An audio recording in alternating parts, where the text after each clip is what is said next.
African elephant, giants of the savanna. The sun is lowering across the African savanna, heat remains trapped in stone and soil, and shadows stretch beneath scattered acacia trees.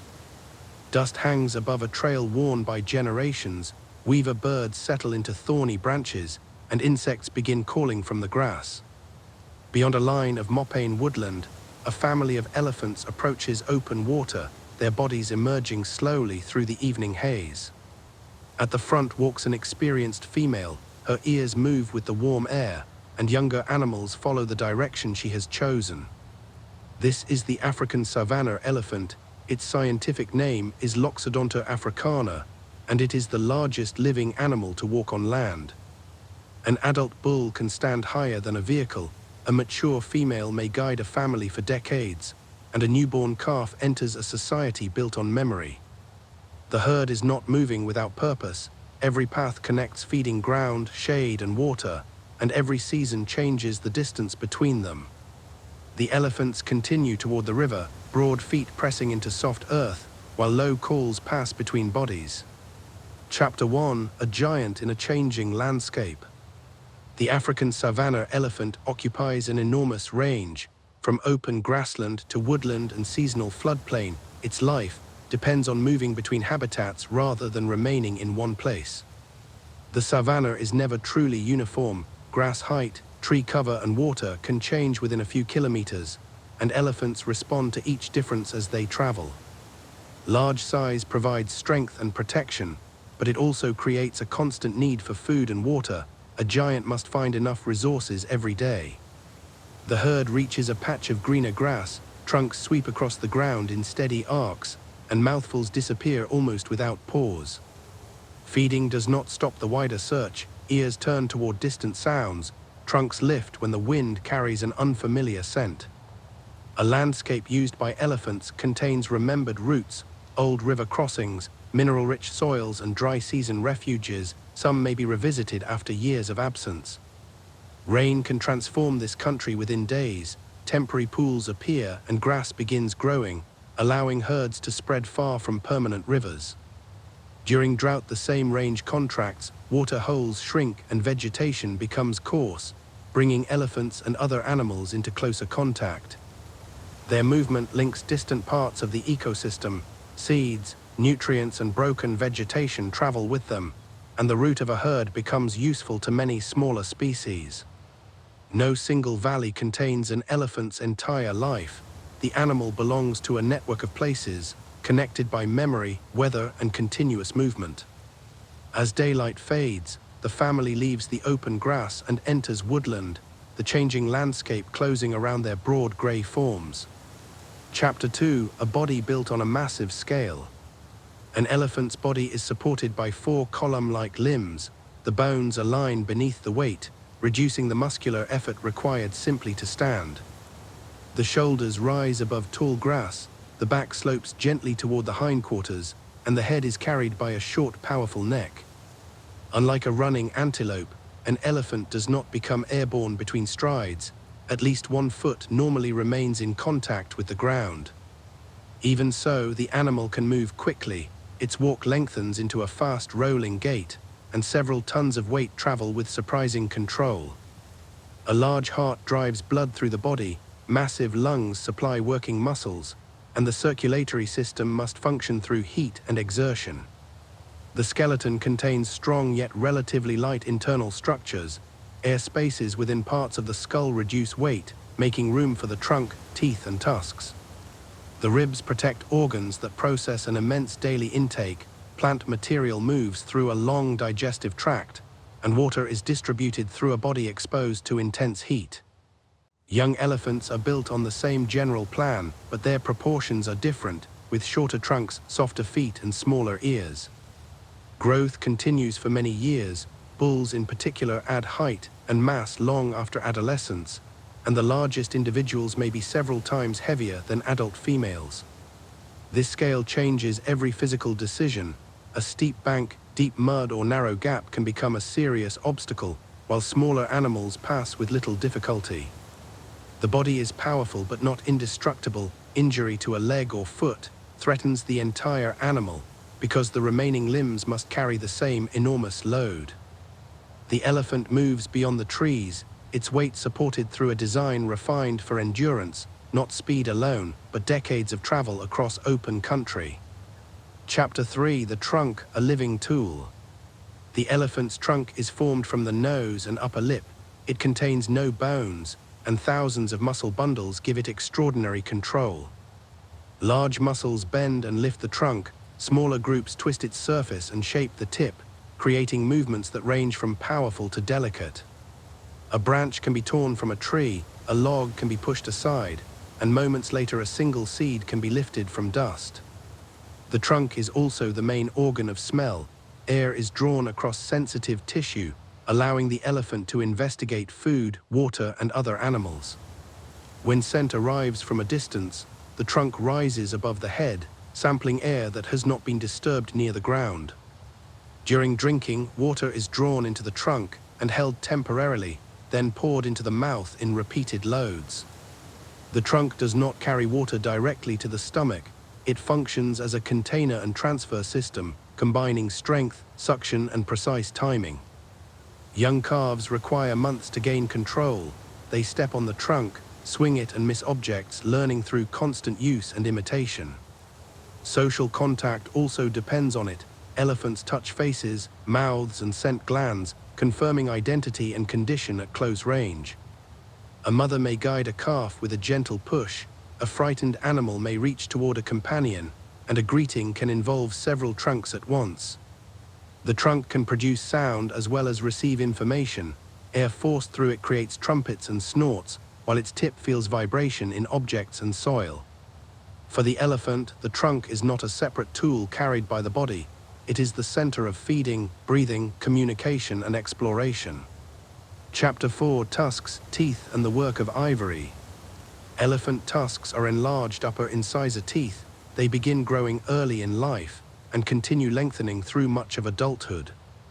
Most of each tusk lies outside the skull, but a deep root remains embedded within bone, supplying living tissue as growth continues. The exposed ivory is worn by daily use. One tusk may become shorter than the other, reflecting a preference similar to right or left-handedness. Tusks dig into dry ground, open mineral-rich soil, and break compact banks where roots or water may lie beneath. They strip bark from trunks, pull down branches, and move fallen wood, leaving marks that remain long after the herd has passed. Bulls use tusks during display and competition, crossing or pushing them against a rival, although many contests end before severe injury occurs. A broken tusk does not grow back from the missing tip, but the remaining tooth can continue lengthening, provided the living root is not destroyed. Tusk size varies between individuals and populations. Nutrition, age, sex, and inherited traits all contribute, and some elephants naturally carry very small tusks. Where poaching has been intense, tuskless females may become more common, because animals without valuable ivory were more likely to survive and reproduce.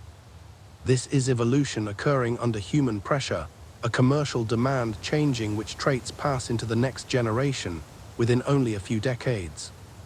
The tusk is therefore both a biological tool and a source of danger, useful throughout the elephant's life, yet capable of attracting hunters from far beyond the savanna.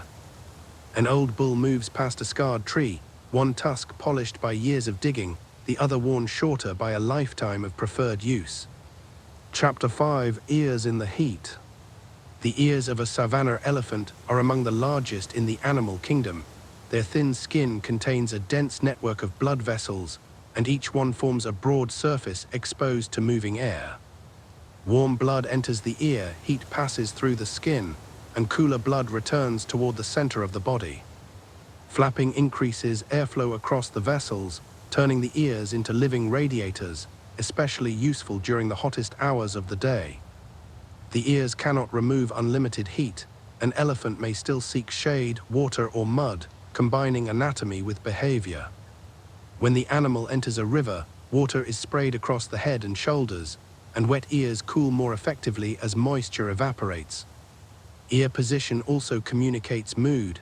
A relaxed elephant allows them to hang or move slowly, while an alarmed animal spreads them to appear larger. The effect can be dramatic. A broad wall of skin faces the threat, accompanied by a raised head and forward step. Not every spread of the ears leads to a charge. Elephants use graded warnings, allowing another animal time to retreat. The ears also collect sound, turning slightly toward rumbles, calls, and breaking branches, although the exact direction may be difficult to judge at very low frequencies. Each ear carries a unique outlined tears, holes and missing sections creating an individual pattern. Researchers use these features to identify animals over many years. Forest elephants live in denser, often cooler habitat. Their ears are generally smaller and more rounded, showing how related species reflect different environments. As heat leaves the savanna, the ears settle against the body, no longer working as hard against the declining temperature. Chapter 6: Skin, Mud and Dust. An elephant's skin appears thick, yet it is sensitive to touch, insects and sunlight, especially around the eyes, ears and mouth. Deep wrinkles increase the surface area, trapping water and mud, and slowing the speed at which moisture evaporates. After drinking, the herd often enters shallow water, rolling, kneeling, or spraying the body with the trunk. Mud reaches folds along the flanks, coats the back and shoulders, and creates a temporary barrier against sun and biting insects. As the mud begins to dry, elephants throw dust across it, building a second layer over the damp skin. The coating cracks during movement, falling away over several hours and carrying parasites or dead skin with it. Trees and rocks become rubbing posts, their bark and surface polished by repeated contact, sometimes at the same location for generations. A calf watches adults dust themselves, then attempts the same motion, often sending soil in every direction except onto its own back. Skin care is therefore partly learned. The available soil matters, and different places provide clay, sand, or mineral-rich mud. Wounds stand out against the folded surface, some close rapidly, while deeper injuries leave pale scars that remain for years. Oxpeckers and other birds may search the skin for insects. Although the relationship is not always purely helpful, some birds also feed at open wounds. By nightfall, the herd carries the color of the ground across its body, gray skin transformed by the soil of the landscape. Chapter 7: Feet that carry a giant. An elephant's foot is not a solid block. Bones are arranged within a broad pad, supported by thick elastic tissue beneath the heel. As weight presses downward, the pad spreads across the ground, increasing surface area and reducing pressure. When the foot lifts, the tissue contracts again, helping the animal move through mud and soft sand. The toes are visible as nails around the front edge, but much of the foot structure remains enclosed, protected within skin and cushioning tissue. Each step is quieter than the elephant's size suggests. The flexible pad absorbs impact and allows a herd to approach almost silently.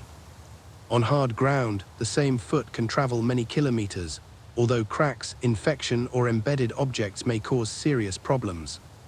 Foot care in wild elephants occurs through movement.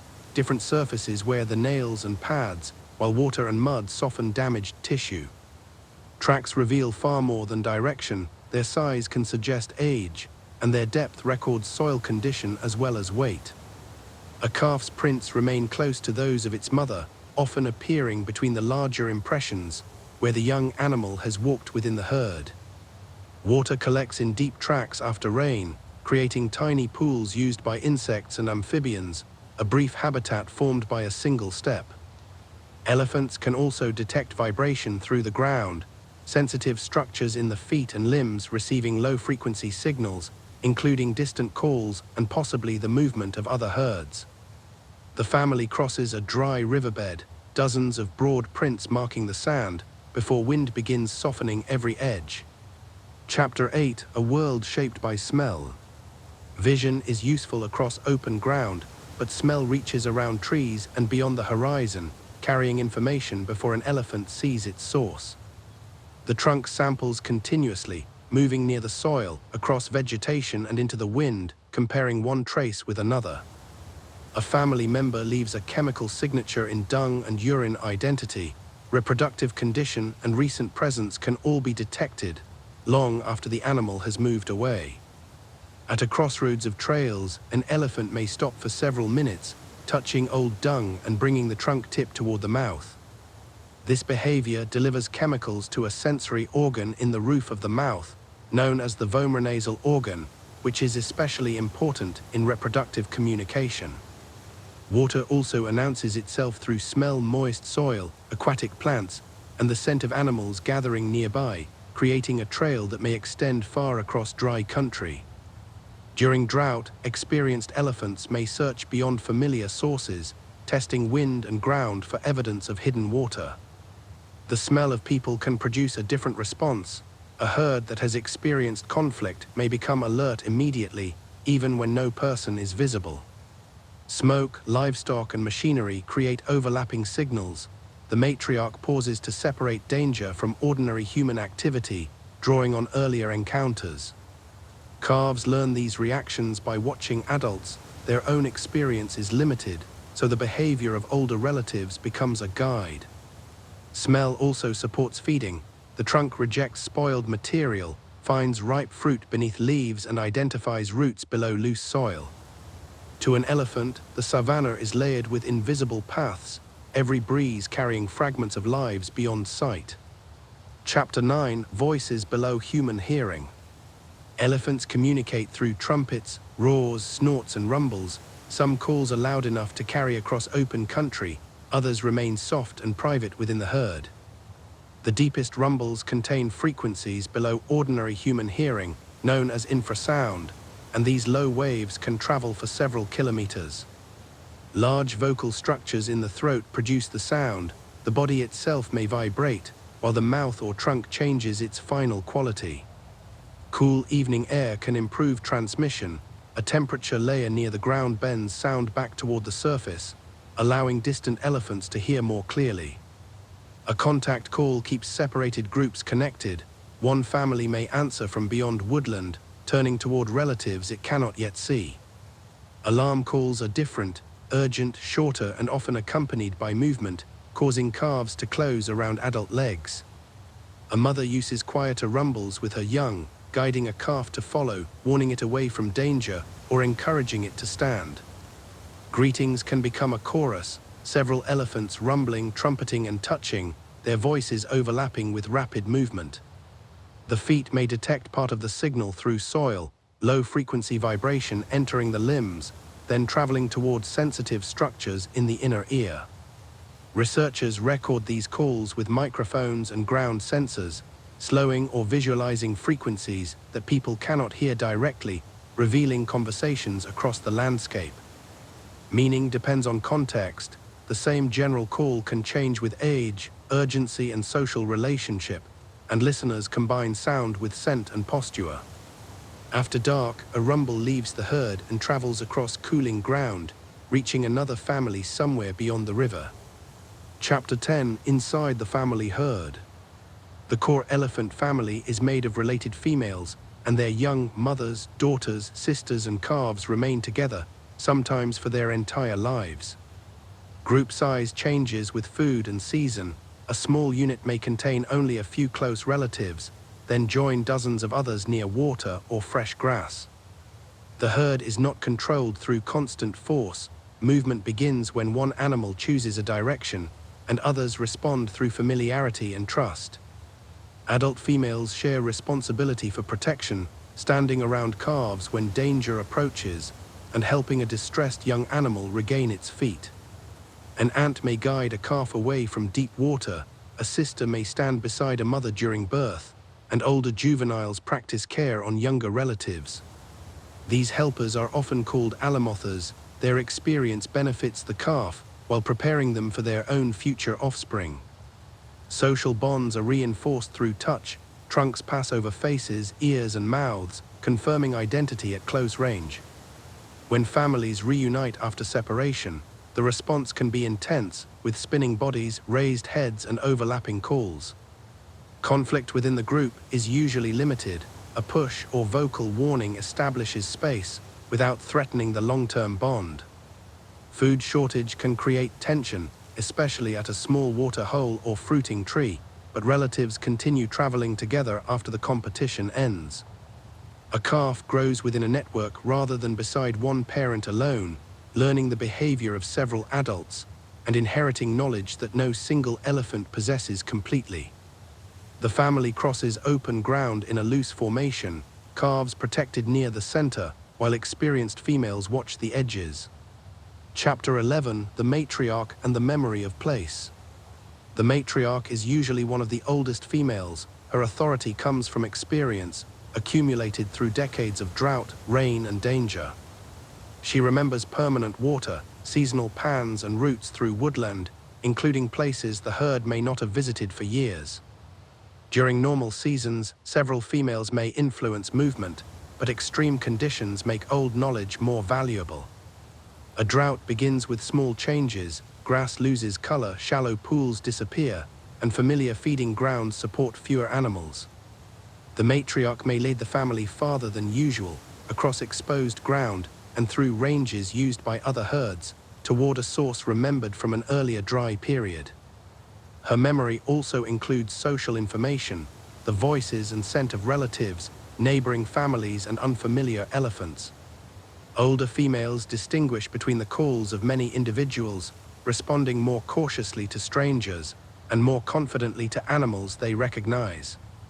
Predators and people become part of the same mental map, a place where a calf was attacked or where gunfire once followed a herd. Such memories can last for years, changing routes even after the immediate danger has passed and teaching younger animals through example. The death of an old female removes more than one body. It can erase knowledge of rare events, leaving the herd with fewer tested options. Families with experienced leaders often respond more effectively to threats, forming defensive groups quickly, or moving before danger closes the distance. The matriarch steps onto an ancient trail, her decision carrying the herd toward water and carrying the past into the present. Chapter 12: Birth in the Herd. Elephant pregnancy lasts close to 22 months, the longest known gestation among living land mammals, allowing a large and neurologically developed calf to form. As birth approaches, the female may become restless, separating briefly or remaining close to trusted relatives. Other elephants show interest, smelling her body and touching the ground, aware of physical and chemical changes. The calf is born feet first or head first, falling onto the ground beneath the mother, still enclosed in membranes that are quickly broken. Within minutes, the newborn begins moving its legs, attempting to rise beneath a circle of adults. The first attempts are unsteady, long limbs fold and slide, while the mother and other females provide support. Standing is essential. The herd cannot remain indefinitely in one place, and a calf must soon follow moving adults. Milk is reached between the mother's front legs, not through the trunk, and the calf drinks directly with its mouth. Elephant milk supplies fat, protein, and water, supporting rapid growth, while the digestive system gradually adapts to vegetation. The mother remains intensely protective, positioning herself between the calf and unfamiliar movement, responding quickly to distress calls. Birth attracts attention from the entire family. Young elephants approach, retreat, and return, watching an event central to the herd's future. By evening, the calf can take short, uncertain steps, its life beginning inside a society already prepared to guide it. Chapter 13: Learning to be an Elephant. A calf is born with the basic structure of an adult, but almost none of the required experience. Every ordinary action must be practiced. The trunk creates the most obvious difficulty. It swings without control, curls beneath the feet, and fails to grasp intended objects. Weeks of experimentation improve coordination. The calf touches grass, stones, and relatives, gradually connecting sensation with movement. Solid food is sampled long before it becomes nutritionally important. Leaves are chewed and dropped. Stems are copied from the mouth of the mother. Young elephants sometimes eat fresh dung from adults, acquiring microorganisms needed for digestion and learning chemical information from the herd. Play occupies much of childhood. Calves chase birds, slide down banks, push one another, and climb over fallen branches. These games strengthen muscles, improve balance, and establish social relationships without the danger of adult competition. A young animal learns when to approach water, how to descend a steep bank, and where to stand when larger elephants begin drinking. Warnings are learned as well: the alarm posture of adults, the smell of lions, and the sound of agitated bees. Mistakes are corrected through touch and vocal signals. A trunk blocks the wrong direction, or a low rumble calls the calf back. Childhood lasts for years, giving time for a large brain to absorb roots, foods, and relationships, all necessary in a complex and changing environment. The calf follows beneath its mother's shoulder, still learning with every step, protected while experience slowly replaces instinct. Chapter 14: Play, Curiosity, and Intelligence. Elephants investigate objects that have no immediate value, moving branches, bones, and unfamiliar materials, behavior that reveals curiosity beyond feeding. A young elephant may carry a stick, wave it, drop it, and return, testing weight and movement through repeated handling. Water creates another form of play. Calves submerge, climb onto relatives, and spray themselves without the efficiency of adults. Play is not wasted effort, it develops physical control and allows young animals to explore social boundaries safely. When a push becomes too strong, a companion protests, teaching the difference between invitation and aggression. Elephants can solve practical problems, moving obstacles, opening access to food, and changing tactics when the first attempt fails. In experiments and field observations, they have used objects as tools for scratching, reaching, or blocking unwanted insects. Memory supports this problem solving. An elephant compares the present situation with earlier experience, rather than responding through one fixed pattern. They also show attention to the behavior of others, waiting for a partner, following the gaze or movement of a knowledgeable individual. Curiosity can become dangerous near people. A fence, vehicle, or building may be examined with enormous strength, turning investigation into accidental damage. Older animals often show greater restraint, approaching novelty slowly, while adolescents are more likely to test it directly. As night approaches, a calf rolls a broken branch beneath one foot, then abandons it and hurries after the departing herd. Chapter 15: Young bulls leave the family. Male calves grow within the family herd, protected by mothers, sisters, and aunts, but their social path changes as adolescence approaches. Interest in other elephants begins to shift. Young bulls spend more time at the edge, and periods away from the family become longer. Departure is gradual rather than sudden. A male may return repeatedly before establishing an independent pattern of movement. Outside the family, he encounters older bulls, animals whose behavior differs from that of close female relatives.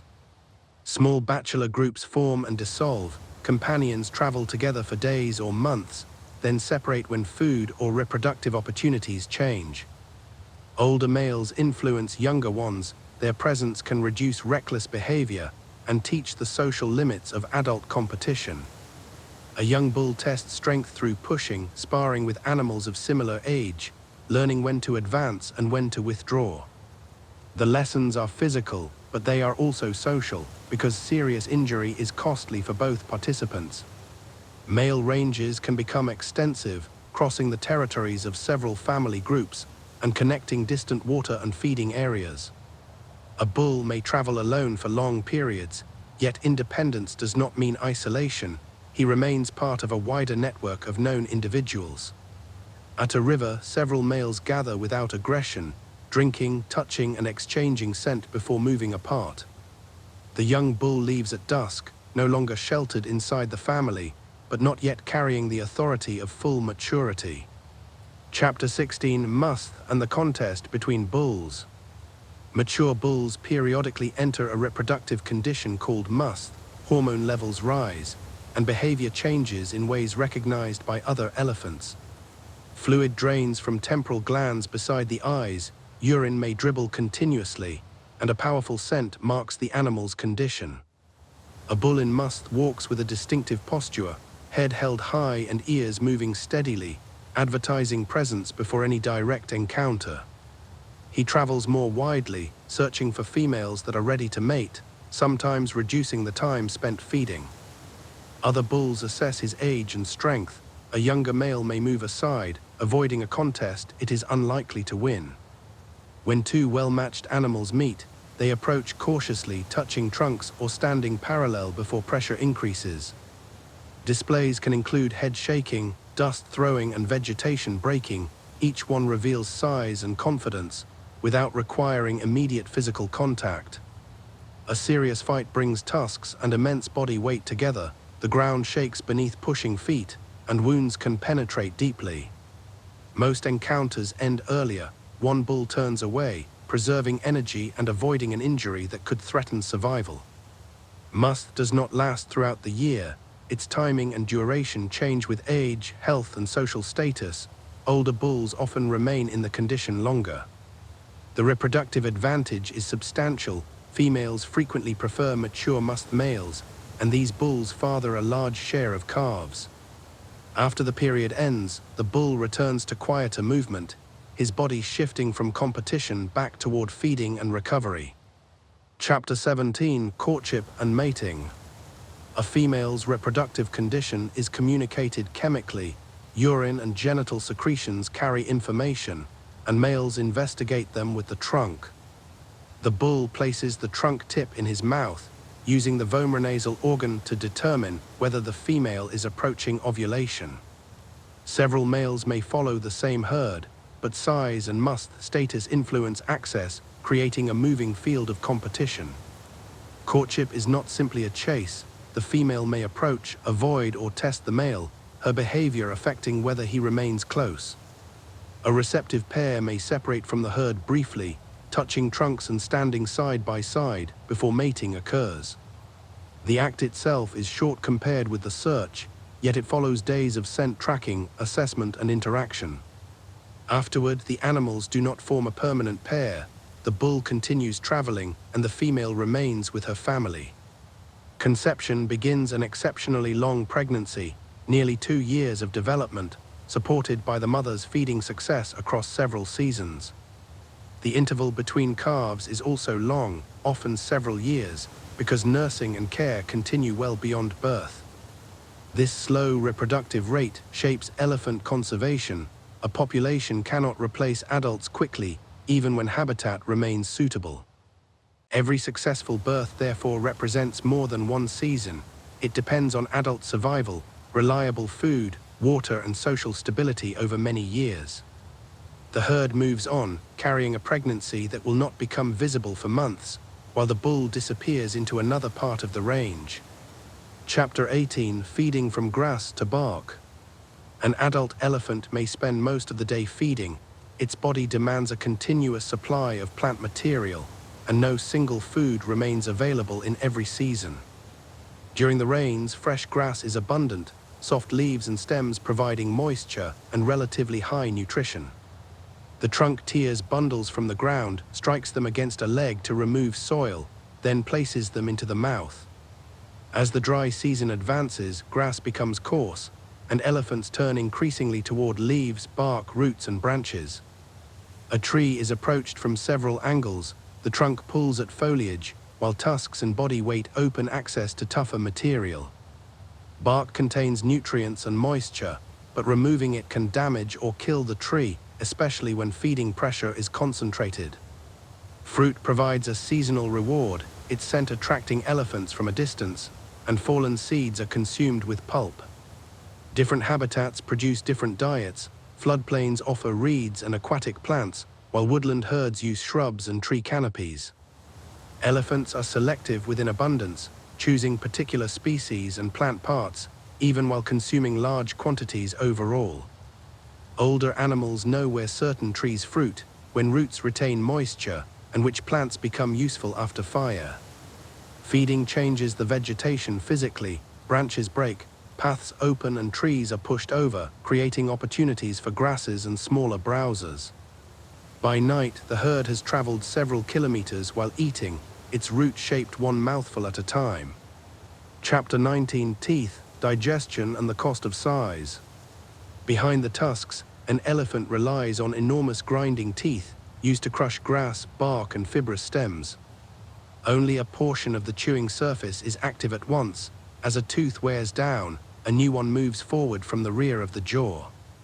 This replacement happens several times during life, each new molar larger than the one before, matching the growing skull and changing diet. The final set cannot be replaced, and severe wear can limit an old elephant's ability to feed, making tooth conditions central to survival. Chewed vegetation enters a simple stomach, then passes through a long hindgut, where microorganisms break down cellulose. The system is less efficient than that of many ruminants. A large proportion of plant material remains only partly digested, so elephants compensate by eating more. Food may pass through in little more than a day, allowing constant intake, but requiring long hours of feeding. Dung contains fibers, seeds, and nutrients, supporting beetles, fungi, and many other organisms, long after the elephant has moved on. Dung beetles roll or bury portions, returning nutrients to soil and creating chambers where eggs can develop. Seeds carried through the gut may be deposited kilometers from the parent tree. Some germinate more successfully after passage, turning digestion into a form of forest and savanna transport. A pile of dung is therefore not waste in an ecological sense. It is food, shelter, chemical information, and a package of future plants placed along the route of a giant herbivore. The herd continues feeding, while behind it, an entire smaller community gathers around what remains.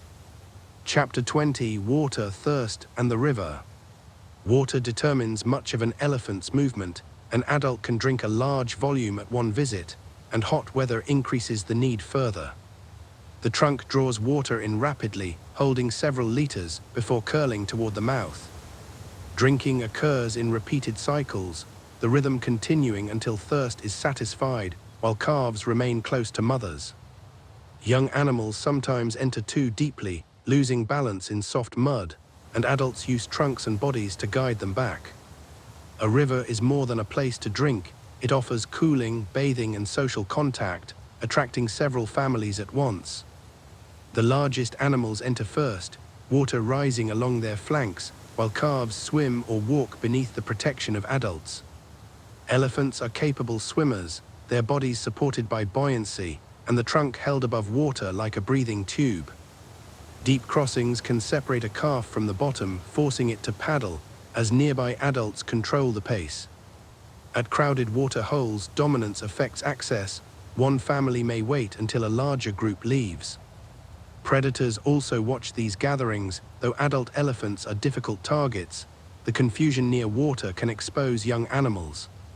In drought, a muddy depression may be the only remaining source, and tusks or feet deepen it, allowing water to collect where the surface appeared dry. The family leaves with wet skin and full bodies, its next feeding route beginning from the river, the central point around which the dry landscape turns. Chapter 21: Bathing, Swimming, and the Relief of Water. The first touch of water changes the herd's behavior. Walking gives way to rolling, splashing, and close contact, relief visible in the movement of every animal. Adults lower onto their sides, submerging the back and shoulders, then rise with water pouring from folded skin. Trunks spray areas the river cannot reach easily, curving over the head, sending broad arcs across the spine. Calves treat bathing as play, climbing onto one another, disappearing beneath the surface, and returning with raised trunks. The water supports their weight, allowing movements impossible on land, and reducing pressure on feet and joints. Swimming elephants use the front and hind limbs, maintaining a steady pace, while the trunk provides access to air. They can cross broad channels, but strong current creates danger, especially for very young or exhausted animals. Families often remain tightly grouped, adults forming a moving barrier, keeping calves away from the fastest water. Bathing also removes heat and loose dirt, soaking skin before a later dust coating, and easing irritation from insects. Hippos, crocodiles, and other river animals share the habitat elephants usually dominate through size, but remain alert near steep banks and hidden water.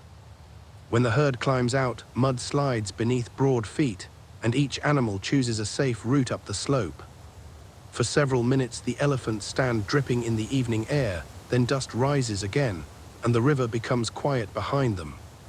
Chapter 22: The Daily Rhythm of a Herd. Elephants do not divide the day into strict blocks. Feeding, walking, drinking, and resting overlap, their timing shaped by heat and opportunity. Cool mornings encourage movement. The herd covers distance while feeding before the sun reaches its highest point. At midday, shade becomes valuable, and elephants may remain beneath large trees or near water. Ears continue moving, calves rest against adult legs, and the group enters a quieter period.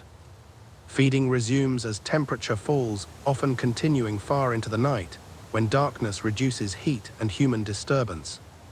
Elephants sleep less than many mammals, large food requirements leave limited time, and rest is divided into short periods. Light sleep can occur while standing, the legs supporting the body while the senses remain responsive. Deeper sleep usually requires lying down, a vulnerable position often taken when other herd members remain nearby. Calves sleep more frequently, sometimes collapsing suddenly beneath shade with adults standing over them. Travel may continue after midnight, low calls maintaining contact, and memory guiding the herd through darkness. No 2 days are identical. A fruiting tree, distant storm, or human activity can alter the sequence without changing the basic needs beneath it. Before dawn, the family reaches another feeding ground, having crossed a landscape that appeared empty throughout the night. Chapter 23: The Wet Season Transformation. The first major rain strikes hard ground, dust becomes dark mud, and the smell of wet soil spreads across the plain. Within days, green shoots appear between old stems, transforming the diet of every grazing animal. Elephants leave permanent rivers, spreading into country that was unusable during drought, because temporary pools now hold water. Fresh grass contains more moisture and nutrients, allowing long periods of feeding in open areas where visibility is greater. Woodland trees produce new leaves, fruit begins developing, and insects emerge in enormous numbers. The herd's range expands, families that crowded together during the dry season separate, reducing pressure on local vegetation. Calves encounter flooded ground, learning where mud is firm and where a harmless-looking surface can trap a foot. Storms produce their own danger, lightning, falling branches, and sudden river flow, changing familiar crossings within minutes. Rain can also carry sound and scent differently, making distant herds harder to detect, while fresh tracks disappear quickly. The savanna becomes a mosaic of abundance, some regions receiving heavy rain, others remaining dry only a short distance away. Experienced elephants follow this uneven pattern, moving toward growth before it matures and loses quality, using knowledge refined over many seasons. Beneath a clearing sky, the family feeds on grass that did not exist a week earlier, its fortunes changed by water falling from above. Chapter 24: The Long Dry Season. Months after the rains, temporary pools vanish, and green grass fades into pale stems.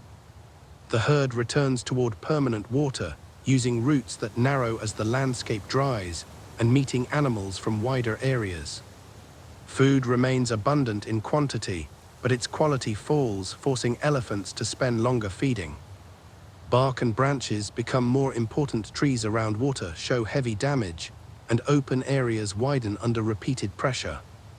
Dust rises with every step, coating leaves and skin, while wind carries scent across greater distance. Water holes shrink into crowded basins, buffalo, antelope, predators, and elephants arriving at different hours, each species adjusting to the others. Families may travel at night, reducing heat stress and reaching water before the hottest part of day. Calves lose condition faster than adults, their smaller reserves offering less protection when milk and vegetation both decline. Old elephants also struggle, worn teeth limiting intake, and long journeys placing greater strain on feet. A dry season is not a sudden disaster, it is a steady tightening of options measured in distance, body condition, and disappearing shade. The first clouds may gather weeks before rain arrives, creating false starts and drawing herds toward places that remain dry. The family continues along a dusty track, every step bringing it closer to water and farther from the abundance of the previous season. Chapter 25: Drought and the Value of Memory. Drought begins long before the last water disappears. Rainfall fails across one season, then again across the next. Grass does not recover fully, trees produce fewer leaves, and the distance between reliable resources increases. A family led by a young female may know the ordinary range, but an old matriarch remembers conditions from decades earlier, including routes used only during exceptional dryness. She turns away from a failing water hole, leading the herd toward hills beyond its usual movement, where a spring once survived another drought. The journey is costly, calves walk farther between rests, and adults feed on increasingly poor vegetation. Other families converge on the same route, their leaders drawing from similar memory, creating temporary gatherings of hundreds of elephants. At the remaining water, competition becomes intense, but social signals often prevent physical conflict. A matriarch recognizes related groups, allowing them closer, while unfamiliar herds wait at greater distance. Drought mortality affects the entire ecosystem. Carcasses feed vultures, hyenas, and insects, and the loss of elephants changes vegetation pressure. Young calves are often the first to weaken, milk production falls when mothers lose condition, and heat increases the cost of travel. When rain finally returns, recovery is uneven. Some trees and grasses respond quickly while others have died. The surviving herd enters a green valley, carrying the memory of the route, knowledge that may not be needed again for many years. Chapter 26: Corridors across a human landscape. Elephants do not recognize the boundaries drawn on maps. Their routes follow water, food, and terrain, often crossing farms, roads, and national borders. A migration corridor may be narrow, a strip of woodland between settlements, yet it can connect two enormous areas of habitat. When that connection is blocked, elephants must turn back, crowd into smaller ranges, or enter cultivated land. Roads create another barrier. Traffic moves at speeds unfamiliar to wildlife, and a crossing that once took minutes becomes dangerous. Railways, fences, and canals can divide family groups, especially at night, when visibility is poor and movement is widespread. Some corridors remain usable because local communities protect them, maintaining riverbanks, forest patches, and seasonal passage, even outside formal reserves. Underpasses and widened crossings can reduce collisions, but they must be placed where elephants already travel, not where construction is easiest. Tracking collars reveal these routes, lines on a map showing repeated movement through apparently ordinary land, and identifying narrow points where protection matters most. A corridor also carries genes, allowing bulls and family groups to move between populations, reducing isolation over generations.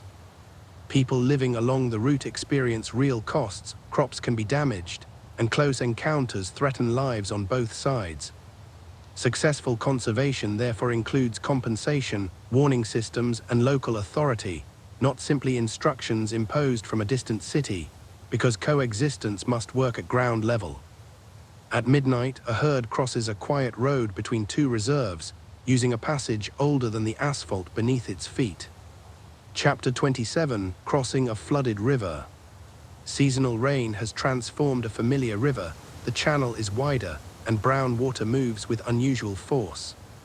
The matriarch approaches slowly, testing depth with the trunk, while the herd gathers behind her. An elephant can swim, but a crossing is still dangerous, especially for calves and weakened animals. The first adults enter at an angle, using the current rather than fighting it directly, their bodies disappearing deeper with every step. Calves remain between larger elephants, sometimes lifted by buoyancy, their trunks reaching above the surface for air. The riverbed is uneven. A shallow shelf can drop suddenly, forcing the entire group into swimming. Strong swimmers maintain contact through touch and sound, rumbles traveling through water, while the current carries the herd downstream. Crocodiles rarely threaten healthy adults, but a separated calf would be vulnerable, making the formation itself a defense. Floating branches and debris create additional hazards, striking legs or blocking the chosen exit as the herd moves toward the opposite bank. One young animal struggles against the slope, its feet sliding in saturated mud, until two females push from behind and beside it. The final elephant climbs out, water pouring from the body, and the group pauses to regroup before continuing. Behind them, the river erases tracks almost immediately, leaving no visible record of the crossing. Chapter 28: Fire across the grassland.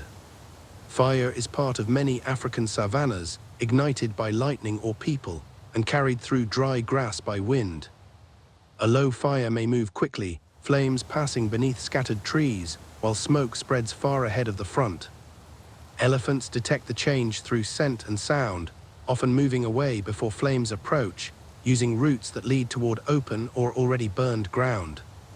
Calves remain close, adults increasing their pace, but panic is uncommon when escape remains clear. Dense woodland can burn differently, fallen branches and dry leaf litter producing greater heat and blocking familiar paths. After the fire, the ground appears black and empty, yet nutrients have returned to the surface, and sunlight reaches exposed soil. New grass may emerge within days if rain follows, tender growth attracting herbivores, including elephants returning to feed. Burned trees provide access to bark and roots, while fallen trunks open movement through thickets, changing the structure of the habitat. Elephants also influence future fire by breaking branches and opening woodland. They alter the amount and arrangement of fuel. In some places, their feeding creates grassy areas where fire spreads easily, while in others it reduces dense vegetation. The relationship is not simple. Fire and elephants can reinforce or oppose one another, depending on rainfall, soil, and population density. A herd walks through warm ash after sunset, black dust coating its feet, while green shoots already wait beneath the surface. Chapter 29: Lions at the edge of the herd. Adult elephants are too large for most predators, but calves can be vulnerable, especially at night or during drought. A pride of lions watches from grass near a water hole, remaining downwind, and waiting for distance to open between a calf and its protectors. The herd detects movement before the attack begins, heads rise, ears spread, and adults close around the young. The formation places calves in the center, while larger females face outward, creating a wall of tusks, trunks, and body weight. A lion may test the edge, advancing and retreating, searching for weakness rather than confronting the herd directly. An adult female charges, trumpeting as she crosses the open ground, and the lions scatter before contact. Most encounters end this way, predators abandoning the attempt, because injury from an elephant can be fatal. Under severe conditions, the balance can change.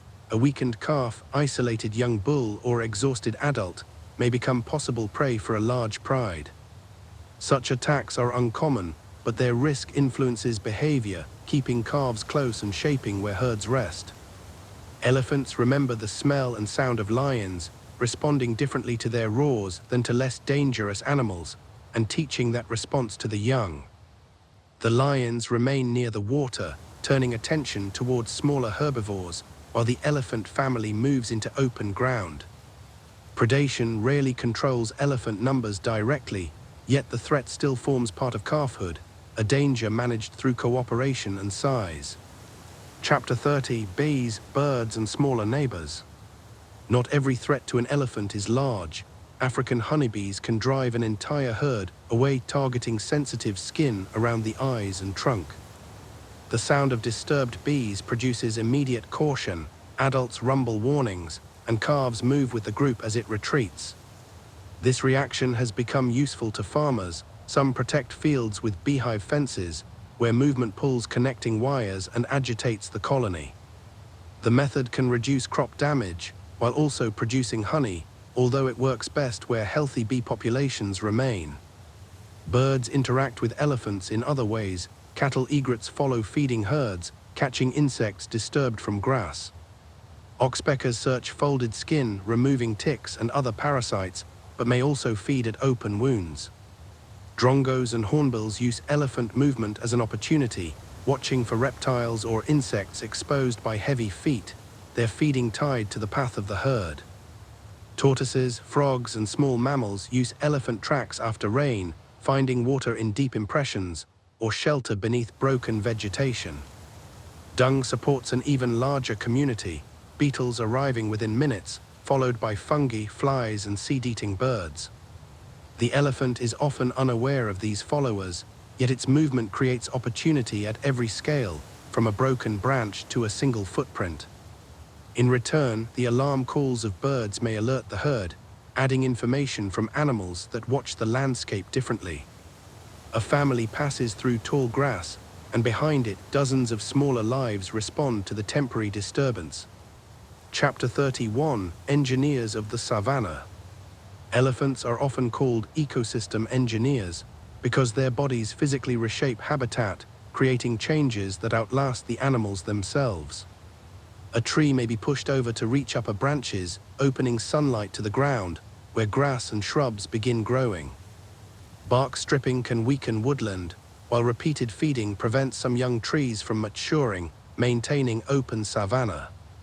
In dense areas, elephant trails create corridors used later by antelope, predators, and people. At a dry riverbed, tusks and feet deep in a hollow, allowing groundwater to seep upward. Smaller animals drink after the herd leaves, using water they could not have reached alone, until the depression finally dries. Dung redistributes nutrients, moving plant material from feeding ground to resting place, and enriching soil along travel routes. The effects are not always beneficial to every species. Heavy elephant density can reduce large trees, threatening birds and mammals that depend on mature woodland. Too few elephants can also change habitat, thickets may close, and grassland species lose open feeding areas. The ecological outcome depends on rainfall, soil, and available space, not on a simple idea of elephants being good or bad, but on how many animals use a particular landscape. Managers sometimes face difficult decisions, balancing elephant protection with the needs of other species, across reserves surrounded by human development. The herd enters a wooded plain, breaking, feeding, and carrying seeds, its ordinary behavior becoming architecture for the ecosystem. Chapter 32: Seeds carried across distance. Fruit trees produce food designed to be noticed, color, scent, and sweetness attracting animals, which then carry seeds away from the parent. Elephants are among the most powerful seed dispersers, able to swallow large fruits whole and transport them over many kilometers. The seed passes through the digestive system, surrounded by pulp and microorganisms, before being deposited within nutrient-rich dung. Some plants germinate more successfully after this journey, their hard coats softened and competition reduced by distance. A single elephant can carry many plant species, connecting riverine forest, woodland, and open savanna through the path of its feeding. Forest elephants perform an especially important role, eating fruits too large for most animals and moving seeds through dense tropical habitat. Where elephant numbers collapse, certain trees receive fewer opportunities to spread, changing forest composition over decades. Seed dispersal also responds to movement restrictions. A fence may stop an elephant and therefore stop the plants traveling inside it. Dung beetles bury portions of the deposit, sometimes carrying seeds below the surface, where moisture improves their chance of survival. Other seeds are destroyed during chewing or fail to germinate, so the relationship differs between plant species. The broad pattern remains clear. A large roaming herbivore can shape vegetation far from the place where it feeds, without intentionally planting anything. Rain falls on an old dung pile, a seed splits beneath the surface, beginning a tree along a route once used by elephants. Chapter 33: Forest elephants in the green interior. Deep within Central and West African forests, a smaller relative moves beneath a closed canopy, the African forest elephant, Loxodonta cyclotes. Its body is more compact than that of the savanna elephant, its ears are rounder, and its tusks tend to point downward. These differences suit dense vegetation, where broad ears and outward curving tusks would catch on branches, and movement follows narrow paths. Visibility may extend only a few meters, making smell and low-frequency sound especially valuable, as family members travel beyond direct sight. Fruit forms a major part of the diet, elephants visiting particular trees as they ripen, then carrying seeds through the forest. Mineral clearings known as bays attract many animals, open ground appearing within dense forest, where elephants dig and drink mineral-rich water. Families meet at these clearings, social interactions becoming visible, before the animals disappear again beneath the canopy. Forest elephants grow and reproduce slowly, their populations requiring decades to recover after ivory poaching or habitat loss. Logging roads create access for hunters, even when some trees remain standing, turning infrastructure into a hidden threat. Their ecological role is enormous. By reducing smaller vegetation and spreading large seeds, they can influence how much carbon a forest stores. Savanna and forest elephants share deep ancestry, but they are distinct species, each shaped by a different African world. Rain closes over the canopy, and a family vanishes into green shadow, its passage marked only by broken leaves and broad tracks. Chapter 34: Desert Elephants of the Dry West. In the deserts of Namibia and Mali, some savanna elephants live at the edge of what the species can tolerate, moving through landscapes with little permanent water. They are not a separate species, but local populations with behavior adapted to extreme dryness, learned across generations. Daily travel can cover great distance, riverbeds serving as roads, even when no water flows across the surface. The elephants know scattered springs, wells and seasonal pools, visiting them in sequence, without exhausting one source completely. Body condition may appear leaner than in wetter regions, a result of limited food, rather than a fundamentally different anatomy. Feeding focuses on vegetation along dry rivers, where roots reach hidden moisture, and trees remain green after surrounding grass has vanished. The herd moves carefully around settlements, sometimes approaching community water points where conflict can develop quickly. Local knowledge is essential. People recognize individual elephants, their routes, and the times they are likely to arrive. Tourism can create economic value, but vehicles must avoid blocking movement, especially near water and calves. A failed rainy season places these populations under immediate pressure because alternative sources are separated by enormous distances, and every journey consumes stored energy. Their survival demonstrates behavioral flexibility, not freedom from limits. The desert remains a place where one lost water source can be decisive. At sunset, a line of elephants crosses a gravel plain, following a river that exists only beneath the sand. Chapter 35: Elephants and Human History. Humans and elephants have shared African landscapes for hundreds of thousands of years. Their relationship has included fear, respect, hunting, and observation, changing as tools and societies developed. Early people followed many of the same rivers, watching elephant routes toward water, and reading tracks as signs of movement across the land. Elephants provided meat and ivory, but hunting such a large animal required cooperation, knowledge, and considerable risk. Rock art and later carvings recorded their presence, showing animals with raised trunks, spread ears, and long tusks, images shaped by direct familiarity. In many cultures, elephants became symbols of strength, age, and authority, their behavior entering stories, ceremony, and memory. Colonial expansion transformed the scale of killing. Firearms and commercial trade allowed hunters to remove animals rapidly, far beyond local subsistence needs.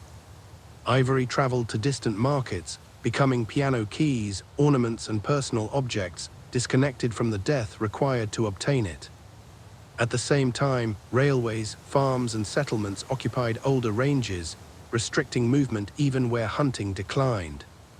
Protected areas were created, but some removed local people from ancestral land, producing conservation systems with lasting social conflict. Modern wildlife management increasingly recognizes this history, because protection cannot succeed by ignoring communities whose daily lives overlap elephant habitat. People continue to read elephant behavior closely, knowing which herds are calm, which bulls are unpredictable, and where crossings occur. The relationship remains complicated. Elephants can inspire awe and generate income, while also destroying crops or threatening lives. Neither a romantic image nor a story of constant conflict is complete. Human and elephant histories are intertwined, Across a landscape, both species continue to change. Chapter 36, A Night in the Fields. A maize field concentrates food in one place, rows of nutritious plants standing beside a village, and the scent travels into surrounding bush. After dark, a family of elephants approaches from downwind, moving without the noise expected from such large bodies. The matriarch pauses at the edge, listening for people, while younger animals wait behind her. One bull enters first, pulling several plants at once, the reward far greater than scattered wild vegetation. For the farmer, the same feeding event can destroy months of labor, removing food and income in a single night. People respond with lights, drums, firecrackers, or shouting, methods intended to frighten elephants, but close distance makes every encounter dangerous. An alarmed elephant may charge, especially when calves are present and a human on foot has little protection. Some communities use watchtowers and mobile alerts, sharing information when herds leave protected land, allowing fields to be guarded before elephants arrive. Chili-covered fences can discourage some animals, beehive fences exploit their fear of bees, and solar lights create unfamiliar boundaries. No method works permanently everywhere, elephants learn, and a barrier that succeeds for one herd may fail against another. Changing the crop itself can reduce attraction, tea, chili, or other less palatable plants forming buffers, while valuable food grows nearer homes. Compensation can help after damage, but payment must be reliable and fair, or tolerance declines despite conservation benefits. The elephants retreat before dawn, leaving broken stalks and deep tracks, evidence of a conflict created by overlapping needs. Chapter 37, Ivory and the Machinery of Poaching. Ivory is formed from dentine, the same basic material found inside many teeth, yet its beauty and workability created enormous commercial demand. A poacher does not need to defeat the whole herd, only reach one animal with a firearm, then remove the tusks before authorities arrive. The death of a matriarch affects more than population size, calves lose protection, and the family loses decades of environmental knowledge. Mature bulls are also targeted, especially those with large tusks, removing experienced males from the wider social network. Illegal ivory moves through several stages, from field hunters to transporters, brokers, and international buyers, a supply chain crossing multiple borders. Corruption can protect the trade, allowing tusks to pass roadblocks or ports, while local hunters receive only a fraction of the final value. Rangers patrol enormous landscapes, following gunshots, tracks, and intelligence, often working in dangerous conditions. Aircraft and drones expand surveillance, dogs detect hidden ivory, and forensic laboratories identify the region where tusks originated. DNA from seized shipments can connect separate crimes, revealing repeated trafficking routes, and helping investigators target organized networks. Law enforcement alone cannot remove demand. Consumers far from Africa influence whether killing remains profitable, making education and regulation essential. Where poaching pressure is reduced, elephant numbers may recover, but the social structure can take much longer to rebuild. Orphaned young sometimes join relatives, carrying behavioral effects from violent loss, and growing within herds missing older leaders. The empty space left by one elephant extends through years, across family memory, reproduction, and ecological work, long after the tusks have entered the market. Chapter 38, Researching Animals That Never Stand Still. Studying elephants begins with recognition: ears, tusks, scars, and tail hair forming unique combinations, allowing observers to identify individuals without capture. Long-term projects follow the same animals for decades, recording births, deaths, relationships, and movements, building histories unavailable from short surveys.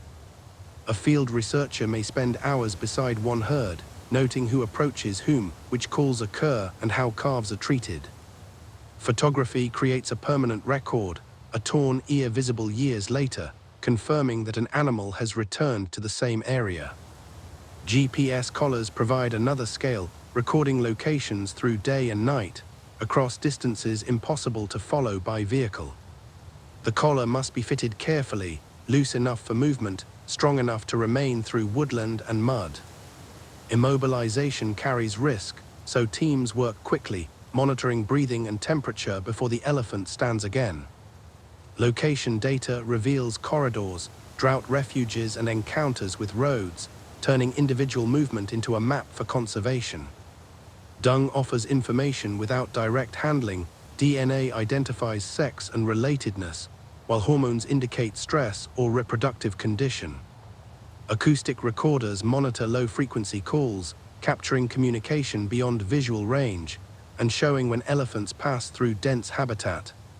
Satellite images measure vegetation and water, allowing researchers to compare movement with changing conditions across entire ecosystems. No single method explains everything. A collar shows where an elephant went, but direct observation helps reveal why. The best understanding comes from combining scales, from a footprint beside a water hole to a migration traced across a continent-sized map. Chapter 39, Conservation Beyond the Reserve Fence. A protected area can secure water and habitat, but many elephant populations move beyond its borders, especially during seasonal change. A fence may prevent crop damage, yet also block migration, concentrating animals where vegetation cannot recover. Open systems preserve natural movement, but require cooperation with neighboring communities whose farms and livestock occupy the same landscape. Conservation agreements can protect corridors, reward landowners for maintaining habitat, and create income through tourism. The benefits must reach people living with elephants, not only distant companies or governments, because local tolerance is a practical form of protection. Community conservancies place management authority closer to the ground, residents participate in decisions, and wildlife becomes part of a broader land use plan. Tourism supports rangers and employment, but visitor numbers must be controlled so vehicles do not disturb calves, feeding, or water access. Translocation is sometimes used where populations are overcrowded, moving elephants to new habitat, a complex operation involving family structure and long-term monitoring. Relocation cannot solve every problem, suitable landscapes are limited, and animals may attempt to return to familiar ranges.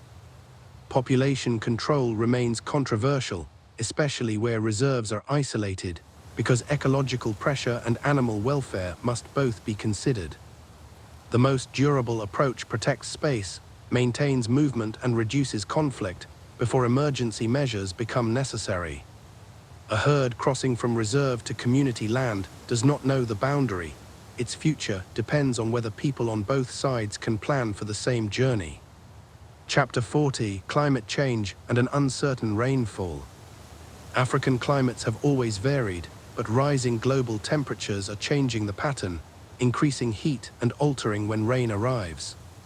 A warmer day raises water demand, reduces comfortable feeding time, and increases stress during long travel.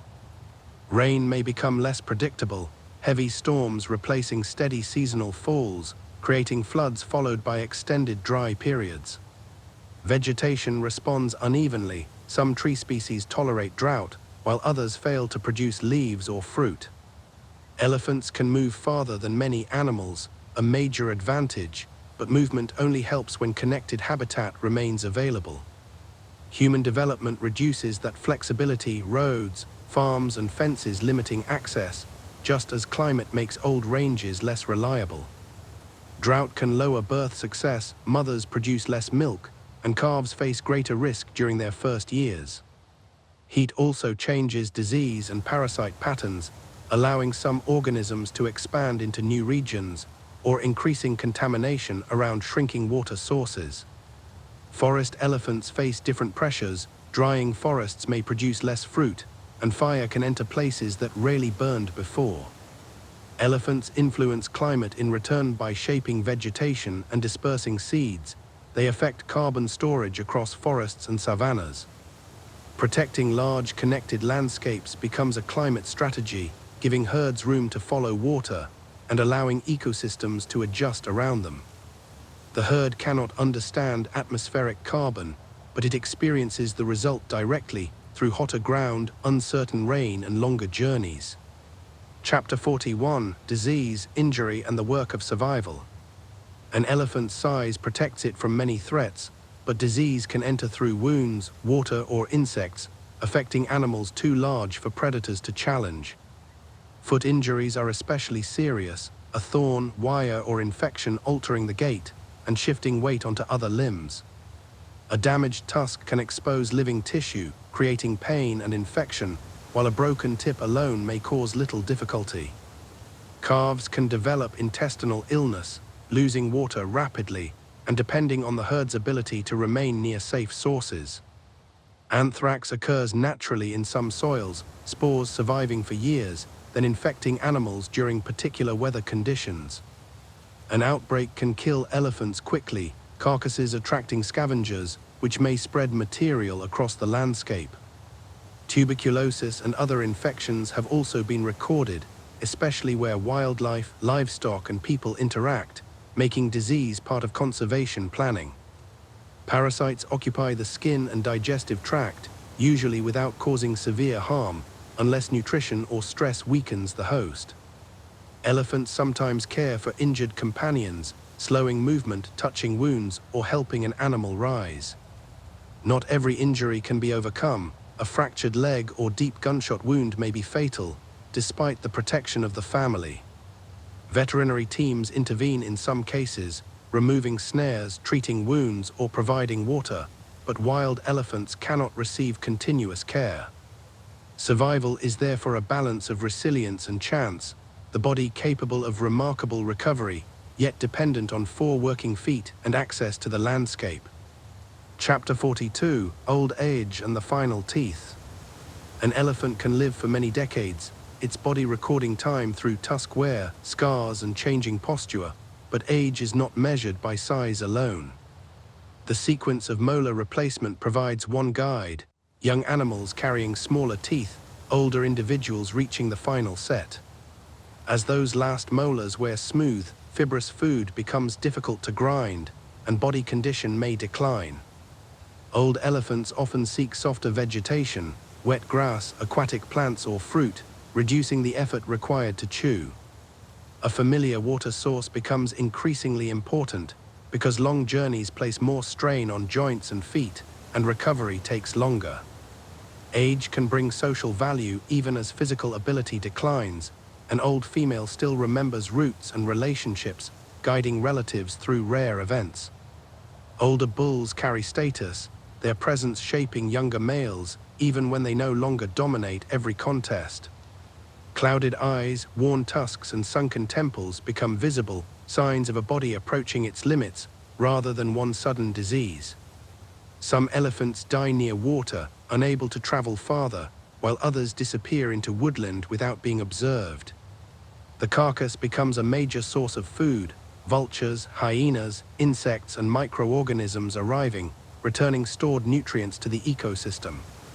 Family members may investigate bones and remains, touching them with trunks, showing unusual interest compared with ordinary objects.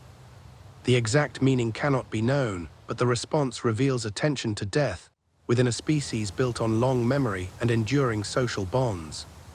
Chapter 43: Bones on the Plain.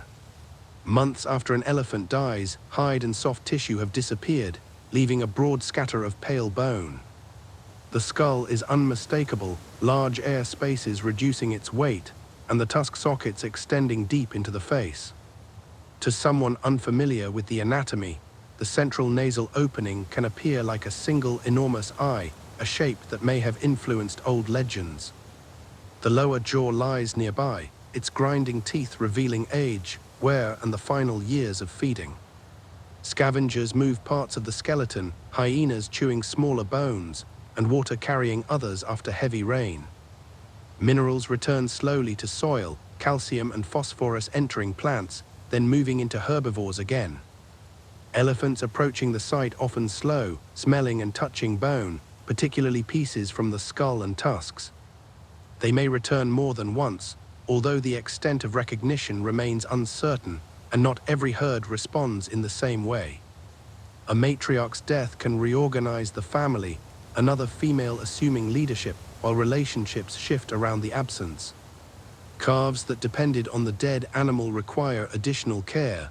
Relatives may provide protection, but cannot always replace milk. For researchers, bones reveal sex, age, and injury, helping reconstruct a life that may never have been observed directly. The skeleton eventually separates into the landscape grass growing between ribs, until only fragments remain along an old elephant trail. Chapter 44: The Night Journey. Darkness lowers temperature across the savanna, and a family begins moving, leaving the crowded river behind. Vision becomes less useful, but smell, hearing, and memory continue, guiding the herd along a route hidden from human sight. The matriarch walks first, her pace steady while calves travel between larger bodies. Low rumbles pass through the group, keeping relatives connected, without announcing their position as loudly as trumpets. A lion calls from distant grass, the herd pauses, then chooses more open ground. Moonlight reveals pale dust, rising around each foot, and settling across vegetation after the animals pass. Nocturnal creatures respond, hyenas move aside, owls watch from trees, and insects fill the warm air. The elephants feed as they travel, breaking branches and gathering grass, their movement never separated completely from eating. A road appears ahead, its surface carrying unfamiliar scent, and the family waits until the last vehicle has gone. One by one they cross, dark bodies briefly visible beneath the stars, then disappear into woodland. Hours later, the first light reaches the eastern horizon, revealing tracks where no animals can be seen. The herd is already several kilometers away, resting beneath trees, its night journey preserved only in signs across the ground. Chapter 45: The Floodplain at First Light. A seasonal floodplain lies beneath a thin layer of mist, water spread across grass that was dry only months earlier, and channels reflecting the first light. Elephants enter from higher woodland, following paths used during previous floods, their feet testing ground hidden beneath shallow water. Aquatic plants offer soft food, rich in moisture, and easier to process than dry season bark. The trunk gathers floating stems, washes mud from roots, and delivers each bundle to the mouth. Calves splash through the channels, sometimes sinking to the knees, while adults choose firmer roots. Fish move between submerged grasses, herons and storks gather, and crocodiles wait in deeper water. The elephants alter the floodplain as they feed, opening paths through reeds, and creating channels later used by antelope and buffalo. Dung enters the water, adding nutrients, which support microorganisms and invertebrates. The flood also carries seeds away, distributing plants through current, while elephants move others in the opposite direction. As the sun rises, heat draws moisture from the surface, and insects gather around wet skin. The herd leaves the deepest channel, climbing onto an island of higher ground, where trees provide shade. By afternoon, only ripples and broken reeds reveal their passage, within a landscape renewed by seasonal water. Chapter 46: The Mopain Woodland. Mopain trees dominate large regions of southern Africa, their butterfly-shaped leaves turning toward the sun, and their roots surviving long dry periods. Elephants feed heavily in this woodland, taking leaves, bark, and branches, especially when grass loses quality. A trunk curls around a young stem, body weight bends it, and the upper foliage comes within reach. Repeated browsing changes tree shape, producing low multi-stemmed growth instead of a single tall trunk. Where elephant numbers are high, woodland may open into scrub, creating more grass but fewer mature trees.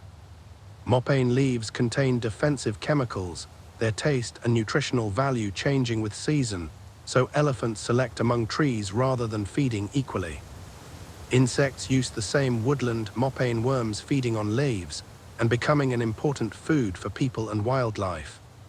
Birds nest in cavities of older trees, while leopards and lions use shade beneath the canopy, making mature woodland valuable beyond elephant feeding. A broken tree can still survive, sending new shoots from the base and entering another cycle of growth. Fire interacts with browsing, burning dry stems, then encouraging fresh leaves after rain. The herd moves slowly through the woodland, every animal choosing different branches, spreading pressure across the feeding area. At the far edge, open grassland begins, and the elephants leave the scented leaves behind. Chapter 47, Beneath the Baobab. A baobab rises above the surrounding plain, its swollen trunk storing water, and its branches appearing like roots against the sky. Elephants are drawn to the tree during dry periods, bark containing moisture, and the soft wood accessible beneath the outer surface. Tusks cut into the trunk pulls strips away, and deep scars remain. A baobab can survive remarkable damage, healing around wounds, but repeated feeding may eventually weaken the entire tree. Hollows form inside older trunks, providing shelter for bats, birds, and small mammals, even while the living outer layer continues growing. Flowers open at night, attracting bats and insects before fruits develop in hard shells. Elephants may eat fallen fruit, crushing the shell and carrying seeds through the landscape. People also value baobabs, using fruit, leaves, fiber, and shade, creating another shared resource. The loss of an ancient tree removes more than food. It eliminates nesting places, a landmark and a structure that may have stood for centuries. Climate, fire, and elephant feeding all contribute, their effects difficult to separate, especially where water concentrates many animals. The herd rests beneath the branches, calves standing in the narrow shade, while adults feed on vegetation nearby. At sunset, the elephants move away, leaving fresh marks beside scars from earlier generations. Chapter 48, Salt Beneath the Soil. Plants do not always provide every mineral an elephant needs. Sodium and other elements may be scarce, especially far from permanent water. Certain soils, cliffs, and caves contain concentrated minerals, and elephants travel specifically to reach them, sometimes along routes used for generations. At a mineral lick, the trunk loosens soil, tusks scrape the surface, and small portions are placed into the mouth. The taste guides selection, elephants ignoring one patch, then returning repeatedly to another only meters away. These sites become social gathering points, different families arriving, recognizing one another through scent and calls.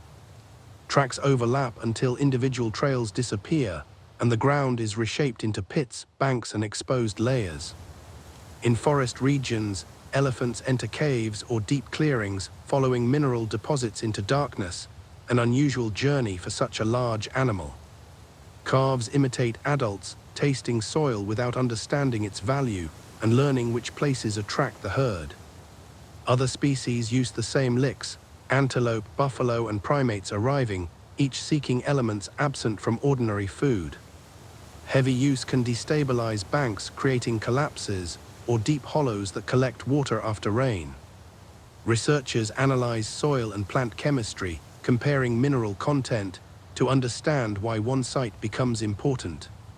The family leaves with dust around its mouth, a nutritional need satisfied by the ground itself, rather than the vegetation growing above it. Chapter 49, The Gathering of Families. At the height of the dry season, a permanent river attracts elephants from a wide region, bringing families that have traveled separately for months. The first arrivals drink quietly, then lift their trunks, detecting distant relatives approaching through woodland. A reunion begins before visual contact, low calls crossing the riverbank, and familiar answers returning. When the groups meet, movement becomes rapid, ears spread, heads rise, and trunks reach between bodies. Calves are surrounded by attention, touched and smelled by adults, some meeting relatives for the first time. The gathering may contain several generations, old females recognizing daughters, sisters, and companions from earlier years. Not every herd is equally familiar. Strangers remain at the edge, watching before approaching the water. Large aggregations create opportunities for learning. Young bulls meet older males, and calves observe behavior beyond their immediate family. Social information moves through the gathering, the presence of danger, the condition of distant water, and the location of food. After drinking, some groups bathe, others feed or rest, and the riverbank becomes a temporary elephant society. By morning, families begin leaving in different directions, their routes separating again across the range. The gathering dissolves, but relationships remain, ready to be renewed when season and water bring the herds together. Chapter 50: Competition at a shrinking water hole. A water hole near the end of the dry season is crowded, its surface reduced to muddy pools, and its banks marked by thousands of tracks. A family approaches cautiously, finding buffalo already drinking, while another elephant herd stands on the opposite side. Size gives elephants priority over most animals, but access within the species depends on confidence, group strength, and the presence of calves. The matriarch walks forward, ears spread without charging, and the buffalo move into shallower mud. At the pool, trunks draw water mixed with sediment, filtering little before it enters the mouth. Calves struggle to reach, so adults loosen the bank, creating a lower edge. The second family advances, its leader and the first matriarch facing one another, both assessing whether conflict is necessary. Low rumbles and posture communicate intent, the tension lasting several minutes before one group shifts to another section. Physical fighting would waste water and energy, so most disputes end through display, even under severe pressure. Smaller animals wait beyond the elephants, approaching only when space opens, their survival tied to the decisions of giants. Every drink lowers the remaining pool, and churned mud makes the water more difficult to use, a resource being consumed faster than it can recover. At dusk, the herd leaves, while hyenas and antelope move toward what remains. Chapter 51: The Bull and the Tree. A mature bull enters woodland alone, his body carrying the scars of competition, and his tusks reaching beneath low branches. He selects a tree too large to pull down with the trunk, places his head against the trunk, and begins pushing. The first effort bends only the upper crown, roots holding in dry soil, while leaves shake far above. He changes angle, using shoulder and forehead, applying force through several tons of body weight. The ground loosens around the roots, a cracking sound moves through the wood, and the tree begins to lean. When it falls, branches open across the ground, bringing high foliage within reach. The bull feeds first, but the fallen tree will remain useful, providing food for smaller browsers and shelter for reptiles. Sunlight reaches the space left in the canopy, encouraging grass and seedlings, and changing local competition between plants. Not every tree is pushed over for feeding. Bulls may test strength, scratch the body, or express agitation through destruction. A single event appears dramatic, yet the ecological effect depends on frequency, across years and across many elephants. In a confined reserve, too many fallen trees can transform woodland, while in a broad open system the effect is dispersed. The bull leaves before finishing every branch, his strength having converted one vertical resource into food and habitat spread across the ground. Chapter 52: Adolescence without guidance. Young bulls entering independence possess strength before experience, their bodies becoming powerful, while social judgment is still developing. In a healthy population, older bulls provide a living framework, dominating calmly and limiting reckless challenges. Where mature males have been removed by poaching, adolescents may form unstable groups, testing animals they would normally avoid. Unusual aggression has been observed in some disrupted populations, including attacks on rhinoceroses, behavior reduced after older bulls were introduced.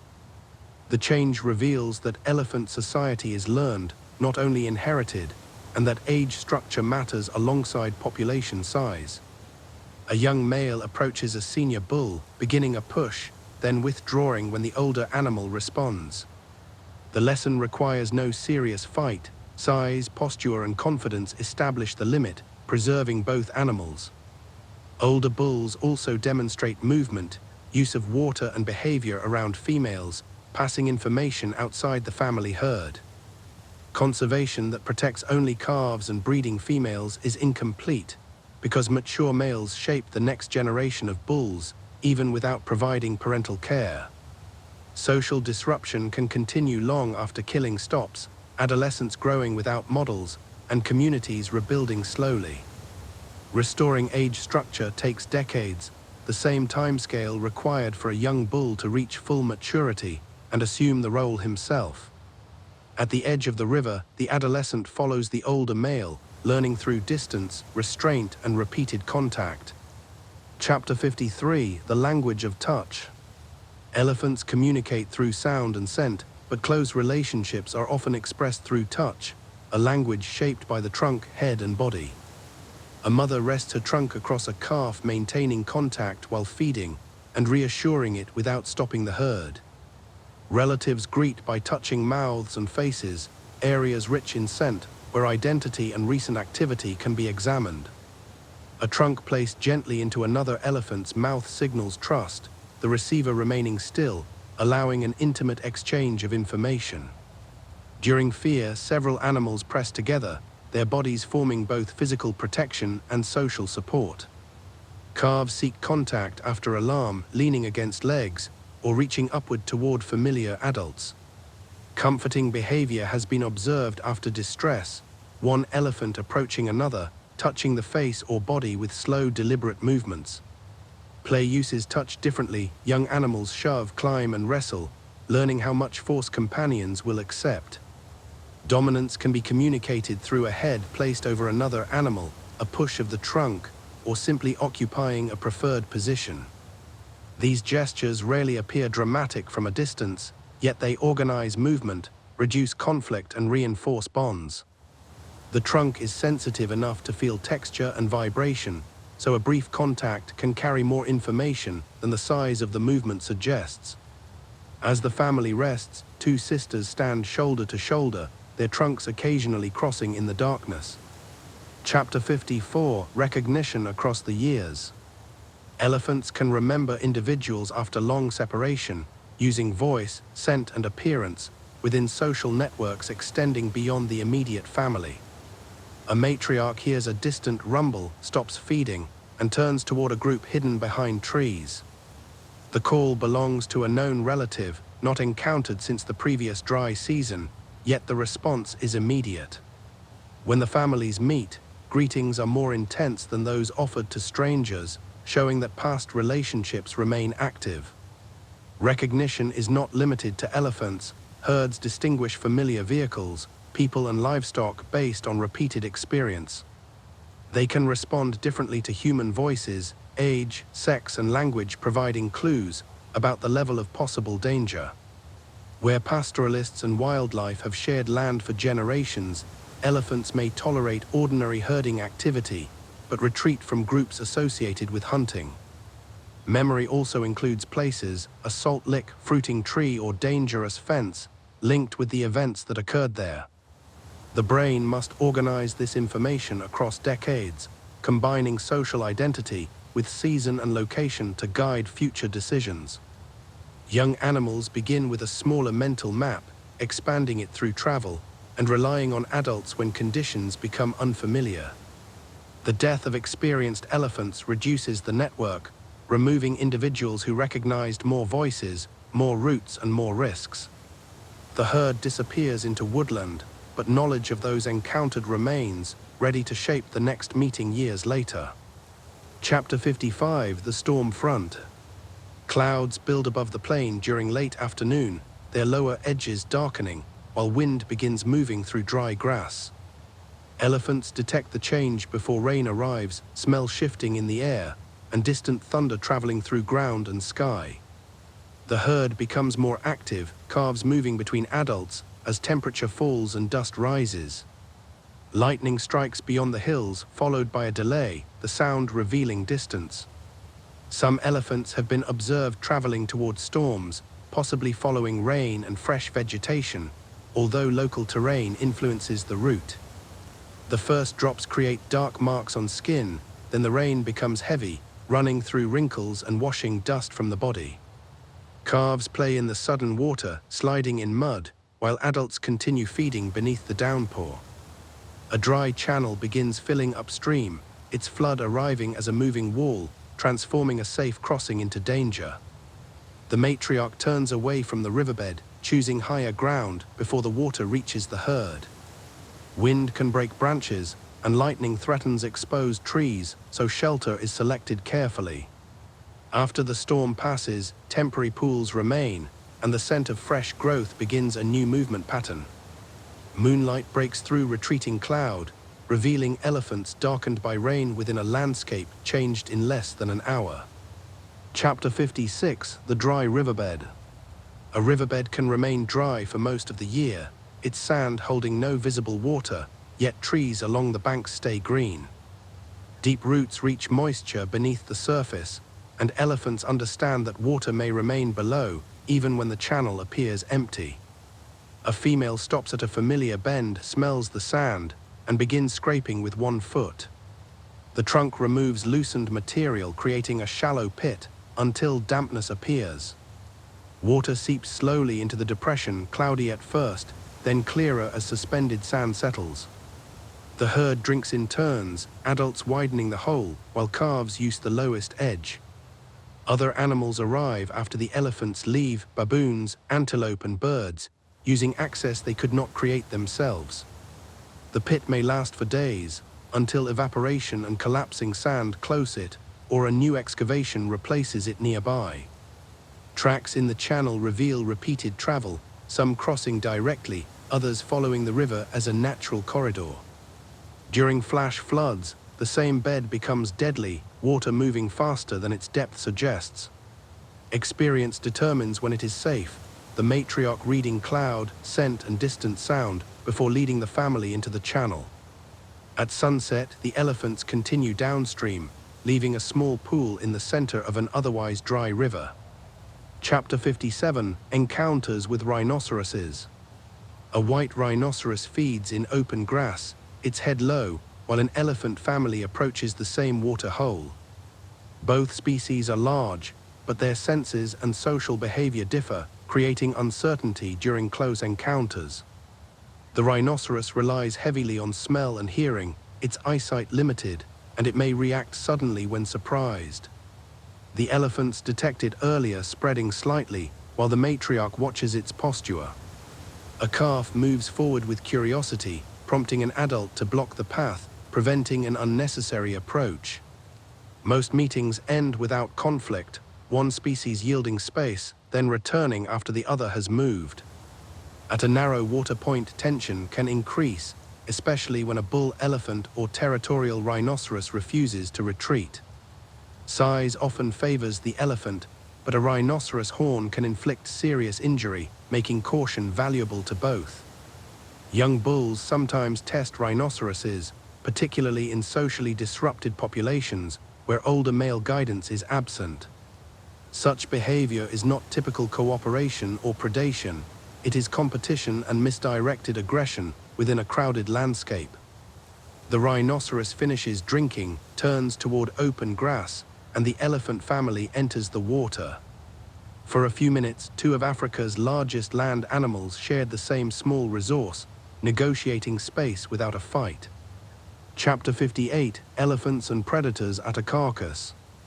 An elephant carcass is too large for any one scavenger, its presence becoming a feeding site that may remain active for weeks. Vultures arrive first from the air, circling above an opening, and guiding ground scavengers toward the location. Lions, hyenas, and jackals tear at softer areas, competing through sound and posture, while smaller animals wait nearby.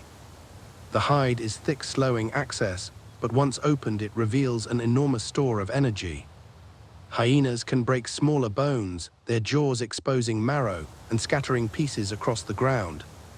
Insects enter within hours, flies laying eggs, and beetles feeding beneath the carcass. The smell may attract living elephants, which approach more cautiously than scavengers, smelling the remains and surrounding soil. Predators usually move aside, aware that a defensive herd can dominate the site, even though the elephants do not feed there.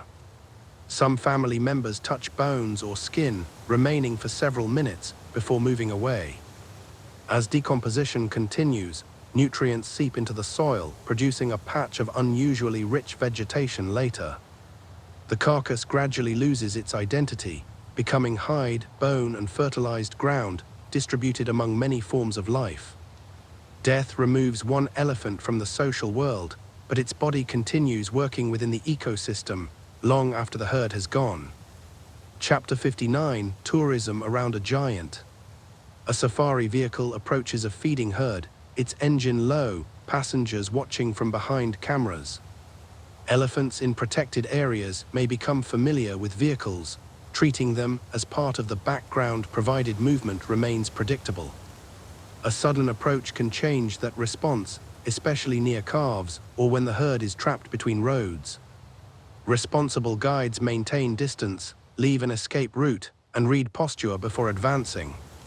A head raised high, ears extended and trunk curled inward can signal increasing concern.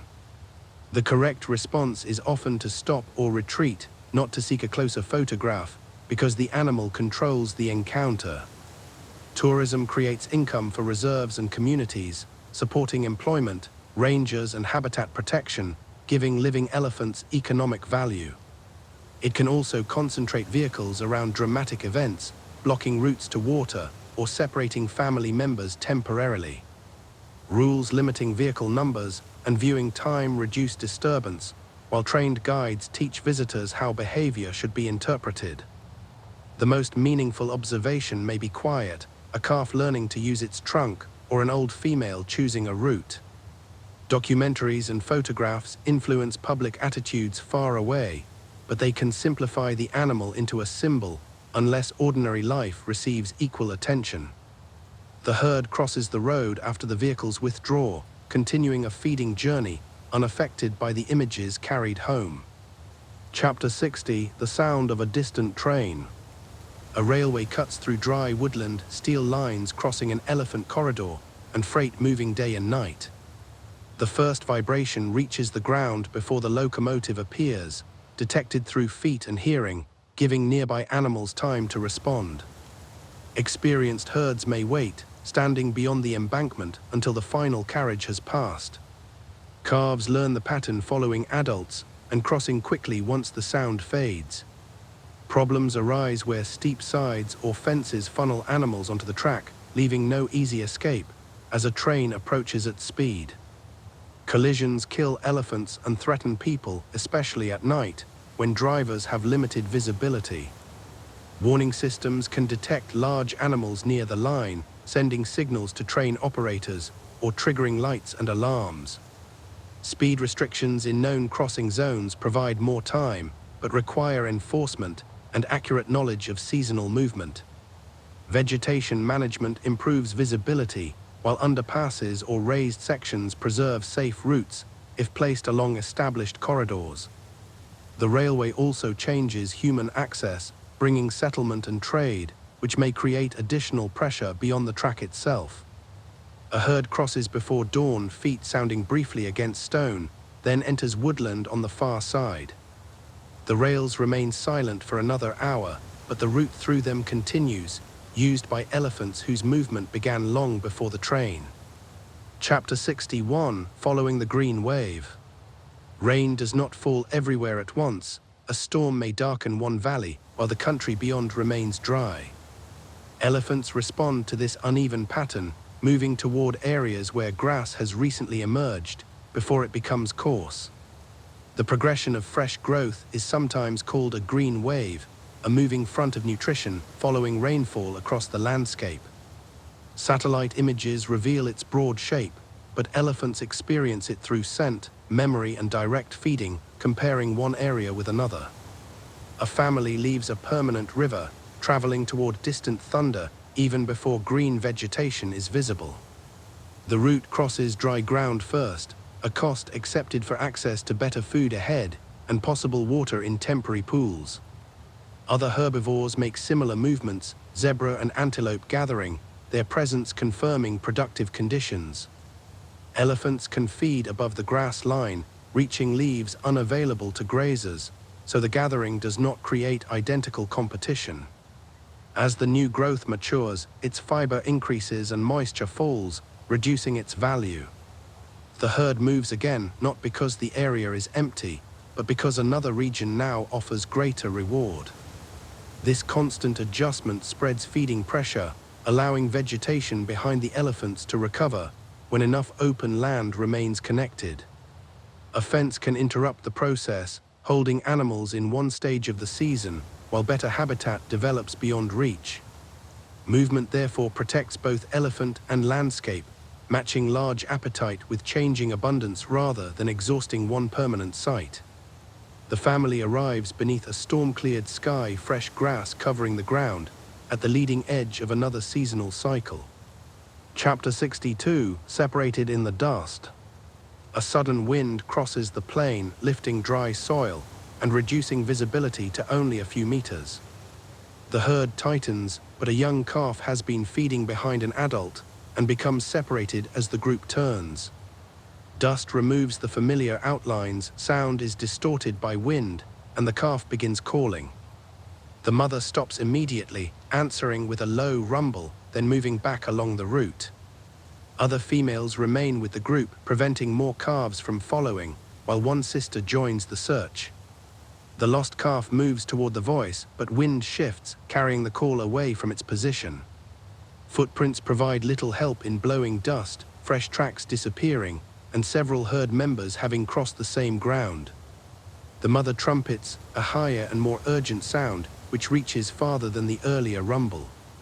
The calf answers, its call revealing direction, and the two adults change course. Contact is restored through touch, the mother's trunk passing over the calf's body before guiding it beneath her shoulder. The reunion appears brief, but it demonstrates the speed of social response and the value of several communication systems. The herd waits until visibility improves, adults surrounding the young rather than continuing through uncertain ground. When the wind falls, the family resumes its journey, the calf now traveling within the center.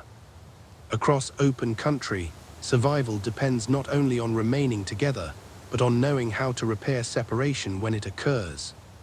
Chapter 63, The Great Tuskers. A few elephants develop tusks of exceptional size, each one weighing far more than those of an average adult and reaching close to the ground. These animals are sometimes called great tuskers, their appearance shaped by genetics, age, and a long life, survived through decades of risk. Large tusks can open deep soil, move heavy branches, and provide an advantage during display. They also carry cost, adding weight to the head, catching in vegetation, and requiring careful movement. Historically, great tuskers were especially valuable to ivory hunters, making them rare across much of Africa. The loss changed more than photographs. It removed genes associated with extraordinary tusk growth and erased old bulls from elephant society. A surviving tusker may be monitored closely, recognized by rangers and researchers, its location protected from public release. Tourism can celebrate the animal, generating support, but attention also reveals the value that makes it vulnerable. Old bulls travel widely, leaving protected areas and entering places where security is more difficult. Their behavior may remain calm, experience reducing unnecessary conflict, even while the tusks create an intimidating outline. A broken tip records years of use, polished surfaces showing contact with soil and trees, and deep grooves marking repeated work. When such an elephant dies naturally, the tusks must still be guarded, because ivory remains valuable after the animal's life ends. The great tusker crosses a dry valley, each step measured, carrying a trait once common enough to shape legends. Its survival represents time, not simply size, a life long enough for ivory to grow into history. Chapter 64, A Calf in the Mud. At the edge of a shrinking water hole, soft mud lies beneath a thin crust, strong enough for birds but not for an elephant calf. The young animal steps forward, the surface breaks, and both front legs sink deeply. Struggling makes the mud loosen, pulling the body farther down while the calf calls in alarm. The mother approaches, but her weight could deepen the trap, so she remains on firmer ground. Another female tests the edge, pressing with one foot, then reaching her trunk toward the calf. The calf grasps imperfectly, its own trunk still lacking adult strength, and the first pull fails. Adults begin removing mud, scraping with feet and trunks, widening the hole into a sloped channel. The mother braces behind the calf, pushing at the body, while the other female pulls from the front. Progress is slow, each movement resisted by suction, and every adult must avoid slipping into the same depression. The herd remains nearby, calves held back, as low calls pass between the rescuing females. One front leg reaches firmer ground, then the second, allowing the calf to use its own strength. The body slides free, coated in dark mud, and immediately presses against the mother. The family leaves by a different route, following a bank with older tracks, where the ground has already been tested. The event leaves a broad scar beside the water, a reminder that the resource attracting the herd can also become a danger. Chapter 65, Between Forest and Savanna. Along the edge of tropical forest, tall trees give way to grass and scattered woodland, creating a transition rich in food. Elephants move between the two habitats, using shade and fruit inside the forest, then grass and open water beyond it. The boundary changes with fire, farming and rainfall, expanding in one decade and retreating in another. Savanna elephants may enter wooded country, while forest elephants use clearings and river systems, their ranges approaching without becoming identical. Hybridization has occurred in some contact zones, revealing shared ancestry, although the two species remain distinct. The open edge provides visibility, but also brings elephants closer to roads and crops, increasing human encounters. Fruit trees inside the forest attract families seasonally, their arrival timed to ripening and remembered from previous years. After feeding, the elephants deposit seeds in open ground, moving forest plants towards suitable shaded patches. Fire from the savanna may enter damaged forest, especially where logging has opened the canopy, changing habitat faster than natural succession. Elephants can slow some woody growth through browsing, yet also promote forest trees through seed dispersal, their effect depending on location and density. Researchers compare DNA, tracks and calls, studying how populations use the transition and whether movement remains connected.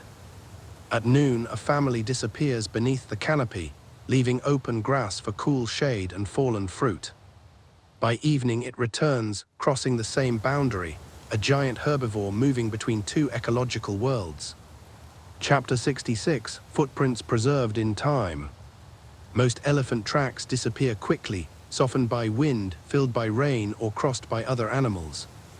Under unusual conditions, mud hardens and is buried, preserving a moment for thousands of years. Fossilized trackways reveal extinct relatives, their stride, direction, and group structure, recorded without a skeleton. Some sites show adults and young traveling together, parallel paths suggesting social organization, long before modern observation. The size of a print indicates body scale, while spacing reveals speed, and depth offers clues about the ancient ground. A track can even preserve skin texture, cracks and pads impressed into mud, then protected by later sediment. Modern elephants create similar patterns, allowing researchers to compare living movement with traces left by ancestral species. Human footprints have sometimes been found near those of large mammals, evidence that both used the same water and roots, though not necessarily at the same hour. The trackway is a documentary without sound, a sequence of steps, each one fixed at the surface of a vanished landscape. Climate around the site may have been wetter, the animals passing through grassland, where desert or farmland exists today. Excavation reveals only part of the route, the rest continuing beneath rock or destroyed before anyone recognized it. A living herd crosses fresh mud after rain, creating prints almost identical in form to those preserved from deep time. Most will vanish before the next season, but for a few, geology may convert movement into evidence. Chapter 67, Communication Through the Ground. An elephant rumble enters the air, but part of its energy also travels through soil, as vibration below the threshold of ordinary awareness. The feet receive these waves, their sensitive tissues responding, while the trunk may also touch the ground. Signals move differently through sand, rock, and wet soil, their range changing with geology, weather, and background disturbance. A herd standing several kilometers away may become still, turning toward a source, before any audible call reaches human observers. The ability may help families coordinate movement, locate distant elephants, or detect the running of a threatened herd. Thunder also produces ground vibration, potentially contributing to an elephant's awareness of distant storms and the rainfall that may follow. Vehicles, mining, and construction create competing signals, filling the ground with artificial vibration, whose long-term effects are not fully understood. Researchers use geophones, instruments designed to measure movement through Earth, alongside microphones recording airborne sound. By comparing the two, they can determine which calls produce strong seismic components and how elephants respond. A foot does not hear in the same way as an ear, but vibration can be transferred through bone and tissue towards sensory structures in the body. This creates communication through more than one channel, air and ground carrying related information, increasing the chance a message will arrive. At night, a distant herd begins running, its movement reaching the soil before dust appears. The resting family rises, alert to a disturbance beyond sight, and waits for further information. Chapter 68: Intelligence in a Water Puzzle. A dry season water point has been covered by a heavy lid, designed by people to protect a pump, but the scent of water remains below. A bull investigates the structure, touching edges with the trunk, then pushing from several directions. The lid does not move under a simple pull, its weight and shape resisting, so the elephant changes position. One tusk is placed beneath a narrow opening, used as a lever, while the trunk steadies the edge. The first attempt slips, producing a loud sound, yet the bull does not leave. He repeats the movement at another point, where the ground is lower and gains slightly more space. A foot presses against the side, preventing the cover from sliding back, while the trunk pulls upward. The opening widens, enough for the trunk to enter, and water is drawn from the chamber. This is not proof of human-like reasoning, but it shows flexible problem-solving, a sequence adjusted according to result. Elephants learn rapidly from success, returning to structures they have opened before, and sometimes watching another animal's technique. For engineers, such intelligence creates a challenge, because a barrier must resist strength combined with experimentation. For the bull, the problem has no abstract meaning, only water, obstruction, and several possible actions.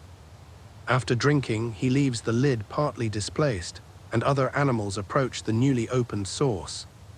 One encounter has changed the site, not through instinct alone, but through persistence, memory, and mechanical force. Chapter 69: Genetics across a continent.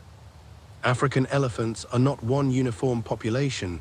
Groups separated by distance and habitat carry genetic differences, reflecting ancient movement and more recent isolation. DNA can be collected from blood, tissue, or dung, allowing researchers to identify relationships without needing to observe every family directly. Mitochondrial DNA follows the maternal line because calves inherit it from their mothers, revealing the history of female-led populations. Nuclear DNA includes information from both parents, tracing movement by bulls as well as family groups, and showing where populations continue to mix. A protected area may contain many elephants, yet still lose genetic diversity if corridors to neighboring regions are blocked. Bulls are important connectors, their long-distance travel carrying genes between herds, even though they do not remain within family units. Ivory seizures can also be analyzed, genetic signatures matching tusks to regions, and revealing where poaching is concentrated. This forensic use turns biology into evidence, connecting distant ports with the landscapes where elephants were killed. Historic samples from museums provide another comparison, showing diversity before major population declines and helping measure what has been lost. Genetics cannot replace field observation. A sequence does not reveal leadership, behavior, or memory, but it adds a deeper timescale. Conservation plans use these results to protect movement, avoid unnecessary isolation, and recognize distinct populations within the same species. The herd crossing a border carries more than bodies. It carries inherited history, moving through a landscape where connection determines the future. Chapter 70: Artificial water in a protected area. In an enclosed reserve, managers may pump water throughout the dry season, preventing animals from leaving in search of natural sources. The immediate benefit is clear: elephants drink, and fewer die during severe drought. But permanent water changes movement, keeping herds in places they would once have used only briefly, and increasing pressure on nearby vegetation. Trees around a pumped water hole may disappear, grass becomes heavily grazed, and soil is compacted by repeated traffic. Predators learn the same pattern, waiting near a resource that no longer dries, while prey loses the seasonal escape once provided by distance. Closing a water point can allow recovery, but elephants accustomed to it may travel farther or approach human settlements. Managers must decide which conditions are natural within a landscape already altered by fences, roads, and surrounding development. Historical rivers may no longer be accessible, so removing artificial water does not simply restore the past, it creates another modern system. Monitoring vegetation, animal condition, and movement is essential, because the effect differs between wet and dry regions, and between open and confined populations. Some reserves rotate water availability, reducing permanent concentration while preserving emergency access. The decision can be controversial, every visible death drawing concern, even when ecological recovery requires seasonal scarcity. At a borehole, elephants drink beneath a metal tank, their ancient needs supplied by a machine, and their movement reshaped by its reliability. Chapter 71, moving a herd by air and road. When elephants become trapped in an overcrowded or dangerous area, conservation teams may attempt translocation, moving animals to another range. The operation begins long before capture, with surveys of family structure, health, destination habitat, and local community support. Separating a calf from its mother would be disastrous, so entire family units are identified and kept together through every stage. Veterinarians deliver immobilizing drugs from the air, each dose calculated for body size, then monitor breathing as the animal becomes still. The trunk must remain open, the body positioned safely, and temperature controlled during the procedure. Collars or identification marks may be fitted, allowing the herd to be followed after release into unfamiliar country. Heavy cranes and specialized trucks move the animals, a logistical task shaped by several tons of living weight, heat, and strict time limits. At the destination, reversal drugs wake the elephants, often within transport containers or a protected release area. The first movements are uncertain, trunks sampling unknown soil and vegetation, while relatives seek one another. Some herds settle, exploring the new range and establishing routes between water and food. Others attempt to return, traveling toward the direction of their former home, even across hundreds of kilometers. Translocation can save lives, but it is not a substitute for connected habitat because every suitable destination has limits. The released family enters new woodland together, but without a familiar map, its future depending on how quickly experience can be rebuilt. Chapter 72, treating a snare wound. A young elephant walks with wire tightened around one leg, the snare originally set for another animal, now cutting deeper with every step. The herd has slowed, allowing the injured individual to remain close, but swelling shows that infection has begun. A veterinary team approaches by vehicle and aircraft, choosing a clear area where treatment can occur without separating the family too far. The elephant is immobilized, its fall guided away from rocks, while relatives are encouraged to stand at a safe distance. The wire is exposed beneath damaged tissue, cut and removed, releasing pressure that may have lasted for weeks. The wound is cleaned, dead tissue removed, and medication delivered against infection and pain. No cast can protect the leg, the patient must stand and walk, so treatment depends on the body healing in the wild. A reversal drug is given, the elephant rises slowly, testing weight before taking the first step. The herd returns immediately, trunks touching the treated animal, then surrounds it as movement begins. Follow-up may rely on photographs or collar data showing whether swelling falls and whether normal travel resumes. Some wounds heal remarkably well, leaving a scar, while others have already damaged bone or tendon beyond recovery. The The rescue of one elephant requires skill and expense, yet prevention remains more effective through removing snares and reducing illegal hunting. The family disappears into bush, the injured leg still visible, but no longer bound by the wire that threatened its life. Chapter 73: Orphans and a Broken Social World. A calf may survive the death of its mother, but survival depends on age, available relatives, and the circumstances of the loss. Older calves can drink water and eat vegetation, yet milk and protection remain important, especially during drought. Within an intact family, a sister or aunt may assume care, keeping the orphan inside the herd and responding to its calls. Very young calves found alone require human intervention, specialized centers providing milk, warmth, and constant companionship around the clock. Human keepers cannot fully replace elephants, so orphans are raised with others of similar age, forming bonds that support later release. Feeding formulas must match changing nutritional needs, while exercise and natural browsing develop the body without creating permanent dependence on people. Trauma can alter behavior. Some calves remain fearful, others become unusually aggressive or attached. Older female elephants can play a powerful role, accepting released orphans and providing social guidance unavailable in captivity. Reintegration may take years, beginning with short contact, then expanding into independent nights and seasonal travel. Not every orphan can return successfully. Human conflict, habitat, and individual condition all affect the outcome, making rescue only one part of conservation. The greater goal is preventing orphaning by protecting adult females, whose survival supports several generations at once.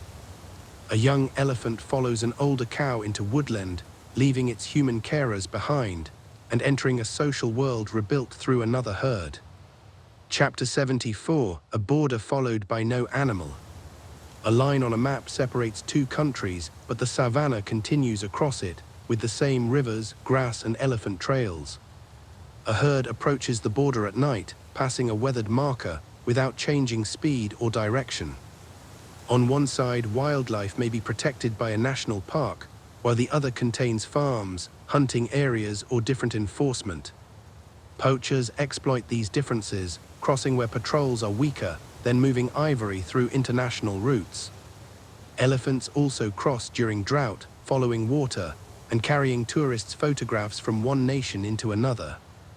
Transfrontier conservation areas attempt to manage the ecosystem as one unit, coordinating patrols, opening corridors, and sharing movement data. The work requires political cooperation, because one country's policy can affect animals spending half the year elsewhere. Local communities may speak different languages, yet experience similar crop damage, and need compatible warning and compensation systems. Veterinary rules can create barriers, fences built to control livestock disease, sometimes blocking wildlife migration. Removing or modifying these fences benefits movement, but must be balanced against agriculture and trade, making conservation part of a larger regional plan. Satellite collars reveal how often borders are crossed, turning an invisible line into a visible pattern of international dependence. At sunrise, the herd drinks from a river forming the boundary itself, standing in water shared by both countries. The elephants belong to neither side alone, their range demonstrating that ecological systems are larger than the governments responsible for them. Chapter 75: Coexistence on Community Land. Outside national parks, community land may contain farms, cattle, and wildlife, a working landscape rather than untouched wilderness. Elephants use river corridors and seasonal grass, often passing close to homes, without conflict on most nights. Problems become severe when routes narrow, or when attractive crops replace natural vegetation, bringing food and people into the same space. Community scouts monitor movement, recognizing tracks, calling neighbors, and guiding herds away from dangerous areas. Their local knowledge is immediate, built from daily observation, and often more detailed than information available to distant agencies. Revenue from tourism or conservation agreements can support schools and clinics, providing a reason to tolerate wildlife, but benefits must be visible and fairly distributed. A household that loses its harvest carries a direct cost, even when the wider region earns money, so compensation and prevention must work together. Livestock management matters as well. Water points and grazing routes can reduce overlap or increase it if placed across elephant corridors. Some communities choose to keep land unfenced, protecting movement, while concentrating crops in defensible zones. Others use strong barriers around a smaller area, rather than attempting to exclude elephants from the entire landscape. Coexistence is not the absence of danger, it is a system for reducing encounters, responding quickly and sharing both cost and benefit. At dusk, children watch a distant herd cross community grassland, a familiar presence managed through knowledge rather than removal. Chapter 76, The Drought Breaks. For months, the landscape has tightened around a few muddy water holes, every animal carrying the cost of heat and distance. Then cloud builds across the horizon, not a brief false storm, but a broad front darkening the entire sky. Wind reaches the herd first, cool and filled with the smell of rain, causing several elephants to lift their trunks. The first drops strike dust, creating separate dark circles, then merge as the ground becomes wet. Calves become active, running between adults while older animals stand beneath the downpour. Dry channels begin carrying water, pools form in hoofprints, and the hard surface softens beneath broad feet. The change does not restore the landscape immediately. Thin animals still require weeks of good feeding, and dead trees will not return. Fresh grass begins as small shoots, vulnerable to heavy grazing before spreading across open ground. Families leave permanent water, following growth into wider country and reducing pressure around the river. Mothers regain condition, milk production improves, and calves spend less energy traveling between resources. Scavengers remain around drought carcasses even as new life appears, the two seasons overlapping for a time. The herd reaches a shallow pool formed overnight, drinking clear rainwater where cracked earth lay the day before. A difficult chapter has ended, but the memory remains, stored in the choices of the oldest animals. The savanna turns green, and the family spreads into abundance, carrying survivors into another cycle. Chapter 77, The Choice at the Forked Trail. Two elephant paths divide beneath woodland, one leading toward a nearby river, the other climbing into dry hills. The family stops, several females feeding while the matriarch samples the wind, no visible sign explaining why movement has paused. The river route is familiar, but human voices and livestock bells drift from that direction, signals of activity near the water. The hill path is longer, crossing ground with less food, yet it reaches a spring rarely used by people. A younger female begins toward the river, then stops when the matriarch remains still, the herd waiting between two imperfect choices. Low rumbles pass through the adults, not a formal vote, but a flow of attention and response. The matriarch turns uphill, her pace deliberate, and the group aligns behind her. The decision trades distance for safety, a calculation shaped by scent memory and the presence of vulnerable calves. Hours later, the family reaches the spring, finding enough water within a shaded ravine. No observer can know every part of the choice, what dangers were remembered, or how recent information was weighed. Leadership in elephants is often visible only in movement, a route selected, a pause extended, or a threat avoided. The herd drinks before sunset, its survival influenced by one quiet decision, made where two tracks separated beneath the trees. Chapter 78, A Calf's First Dry Season. The calf was born during the rains when grass was soft, and water stood in shallow pools across the plain. Months later, the landscape has changed, and the calf enters its first dry season. Milk remains essential, but the mother must travel farther to feed, reducing the energy available for nursing. The calf begins eating more vegetation, selecting leaves copied from adults, and rejecting stems too coarse to chew. Heat increases the need for rest, the small body warming faster and losing water more quickly than an adult. At midday, the calf sleeps beneath its mother's shadow, while the herd waits among sparse trees. The journey to water becomes longer each week, testing feet and endurance, skills never required during the wet season. When lions call at night, adults close around the young, the calf learning danger through the immediate response of the herd. Mud at the shrinking water hole creates another lesson. Firm ground marked by old tracks is safer than smooth, dark surfaces near the center. The mother loses weight, yet continues producing milk, converting her own reserves into the calf's survival. Rain will return, but the calf cannot understand the season as a cycle, only the increasing distance between food, shade, and water. By the final dry months, it walks with greater confidence, its first difficult season becoming experience for all those that follow. Chapter 79, The Solitary Old Bull. An old bull travels beyond the family ranges, his ears torn, tusks worn, and temples slightly hollow with age. He is often alone, not because social life has ended, but because adult males use a looser network. At a water hole, younger bulls stand aside, recognizing size and status before he reaches the bank. The old animal drinks slowly, then touches trunks with one male, a quiet exchange without challenge. His body carries evidence of decades, a snare scar around one leg, a broken tusk, and healed wounds from competition. Knowledge lies behind those marks, roots between distant rivers, and the behavior of bulls encountered across years. Young males may follow for a time, observing how he approaches herds, water, and unfamiliar people. He no longer enters every contest, experience allowing him to avoid unnecessary effort, while younger animals display around him. During must, his posture changes, and even strong rivals reconsider a direct approach. When the condition passes, he returns to feeding, choosing soft bark and river vegetation easier on worn teeth. One day he will fail to return, his absence difficult to notice in a species where bulls range widely, yet his influence will remain in younger males. At dusk, the old bull leaves the water, a solitary figure carrying a social role far larger than his group size suggests. Chapter 80, Night at the Water Hole. After sunset, the water hole becomes a meeting place for nocturnal life, its surface reflecting stars between moving animals. Hyenas arrive first, drinking quickly, before a line of elephants appears from the darkness.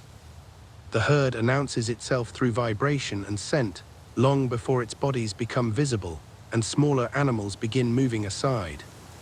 Adults enter the water, trunks drawing steady loads, while calves remain near the shallower edge. A leopard watches from a tree, too small to threaten the herd, but alert to animals disturbed from cover. Frogs call from muddy pools, their voices almost continuous, until an elephant foot sends ripples across the surface. A bull approaches from another direction, pauses to identify the family, then drinks at a separate bank. The darkness reduces visual detail, but elephants remain aware through smell and sound, tracking movement around the entire water hole. An owl passes overhead, bats skim insects from the surface, and fish move beneath floating debris. The family finishes drinking, yet remains to bathe, calves turning the quiet pool into churning mud. When the elephants leave, jackals return, followed by antelope that waited in the grass. By dawn, the water hole appears calm again, though every track around it records a night of continuous use. Chapter 81, The Season of Insects. Rain brings green vegetation, but also an explosion of insect life, from biting flies to termites and mosquitoes. Elephants respond with constant movement, ears flapping, tails sweeping, and trunks throwing dust. Mud forms a physical barrier, covering skin and reducing access to sensitive areas. Some plants may also provide relief, branches used for rubbing, or leaves with scents that discourage insects.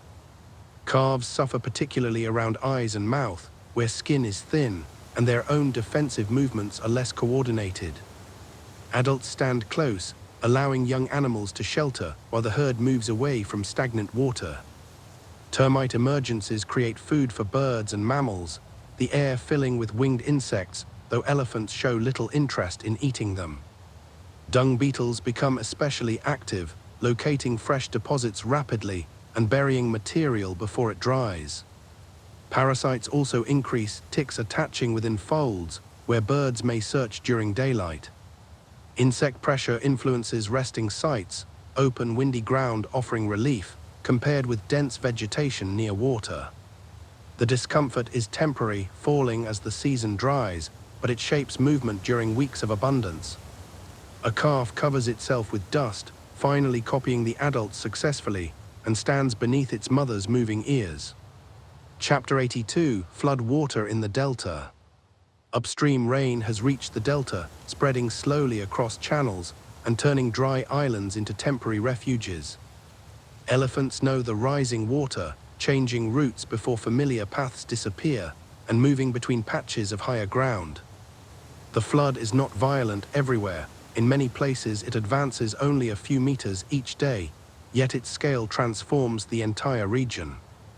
Grasslands become shallow lakes, fish enter new habitat, and aquatic plants grow where dust once covered the soil.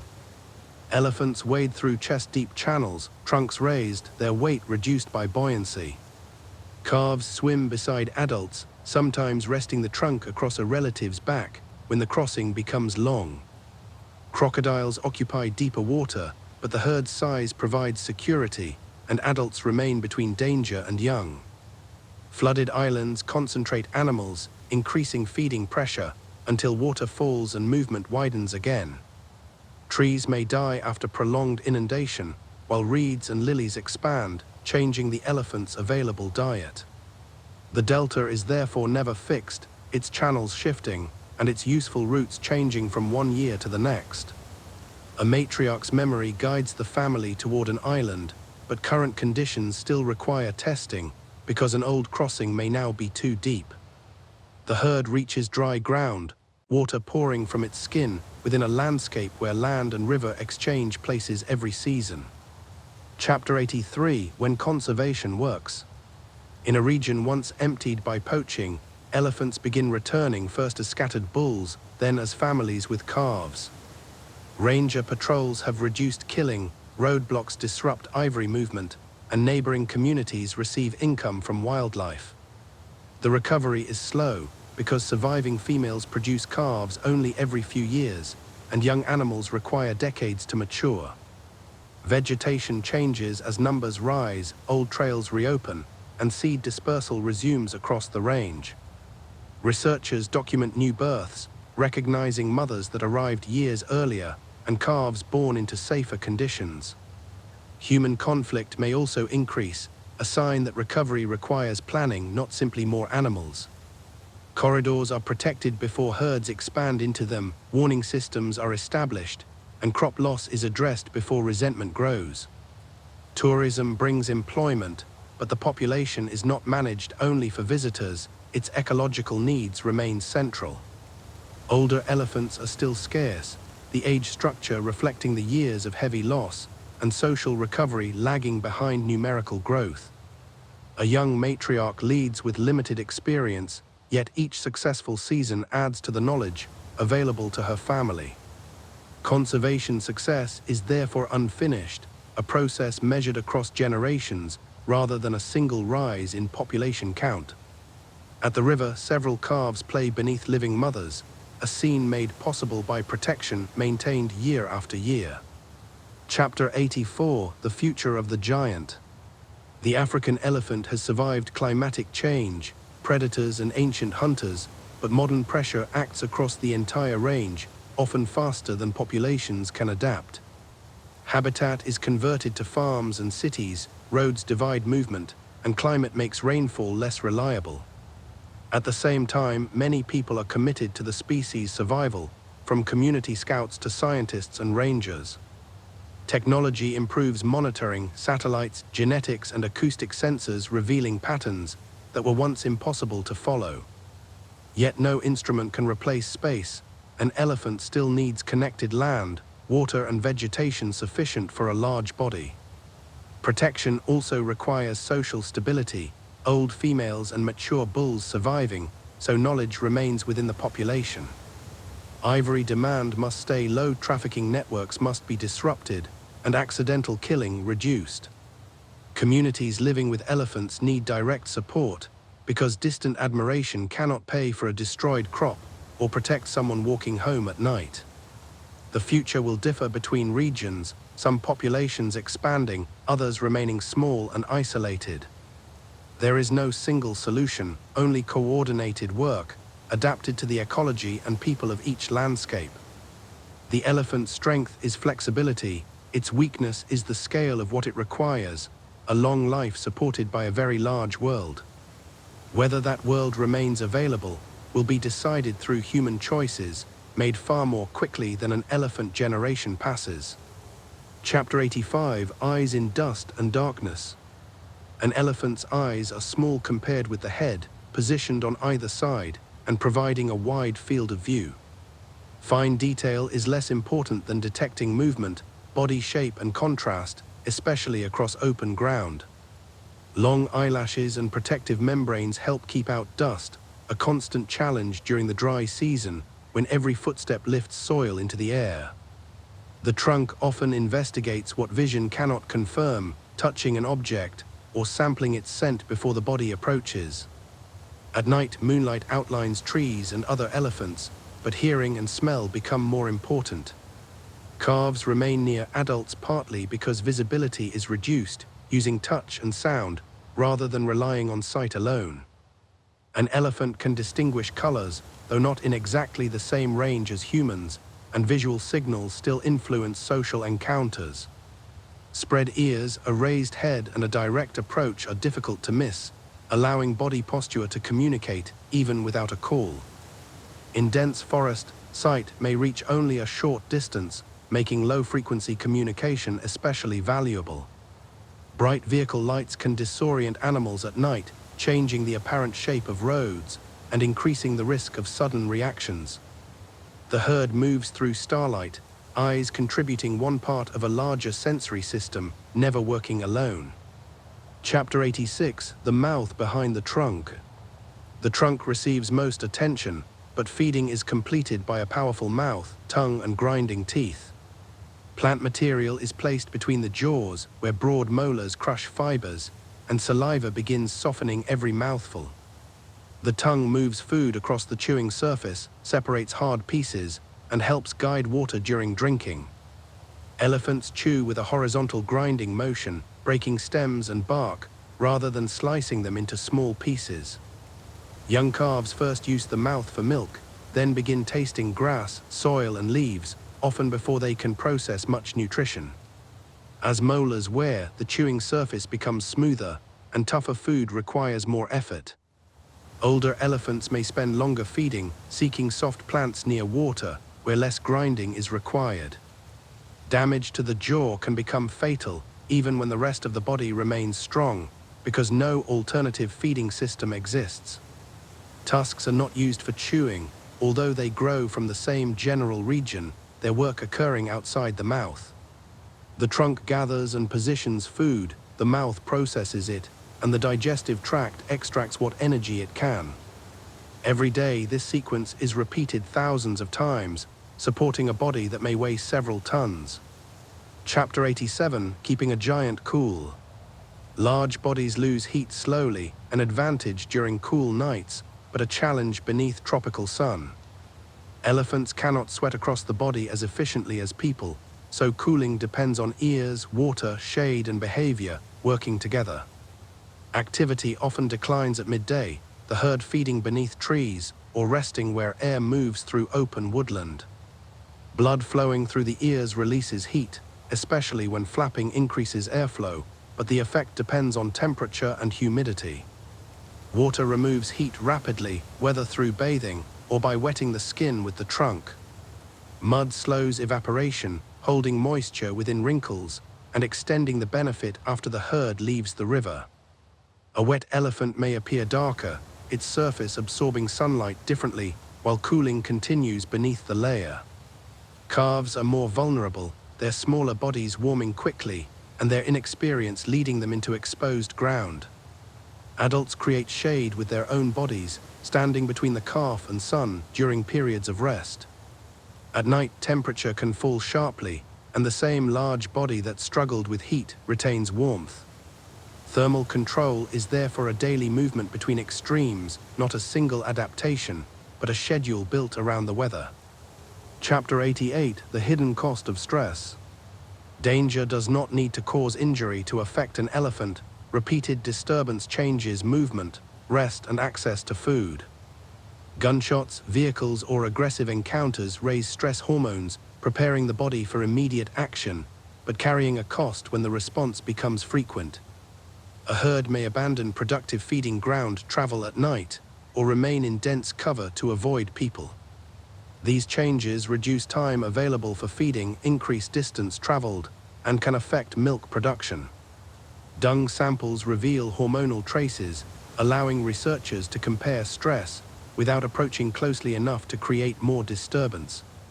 Calves learn fear from adults, responding to scents and places even when they did not experience the original danger. Some populations become more nocturnal, using human-dominated landscapes only after dark, a behavioral adjustment with energetic consequences. Chronic stress can influence immunity and reproduction, although separating one cause from drought or poor nutrition is difficult. Quiet habitat is therefore a resource, like water or food, even though it cannot be seen on a map.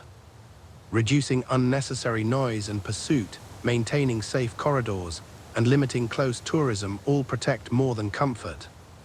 The family pauses after hearing distant machinery, then changes direction, paying an invisible cost for a danger that never appears. Chapter 89: The Return of a Familiar Voice. A contact rumble crosses woodland, low enough to blend with wind, yet distinctive to the elephants listening. The matriarch stops, her head raised, and answers after several seconds. The caller belongs to a related family, separated since the last wet season, now approaching from beyond a ridge. Before they meet, both groups increase their pace, calves following the excitement of adults. The reunion begins with trumpets, spinning bodies, and raised trunks, a level of movement rarely shown toward strangers. Older females touch faces and mouths, checking scent, while calves move through a crowd of unfamiliar relatives. Some young animals were born during the separation, introduced now to a wider social network through intense inspection. The families remain together for several hours, drinking, feeding, and resting before their routes begin to divide.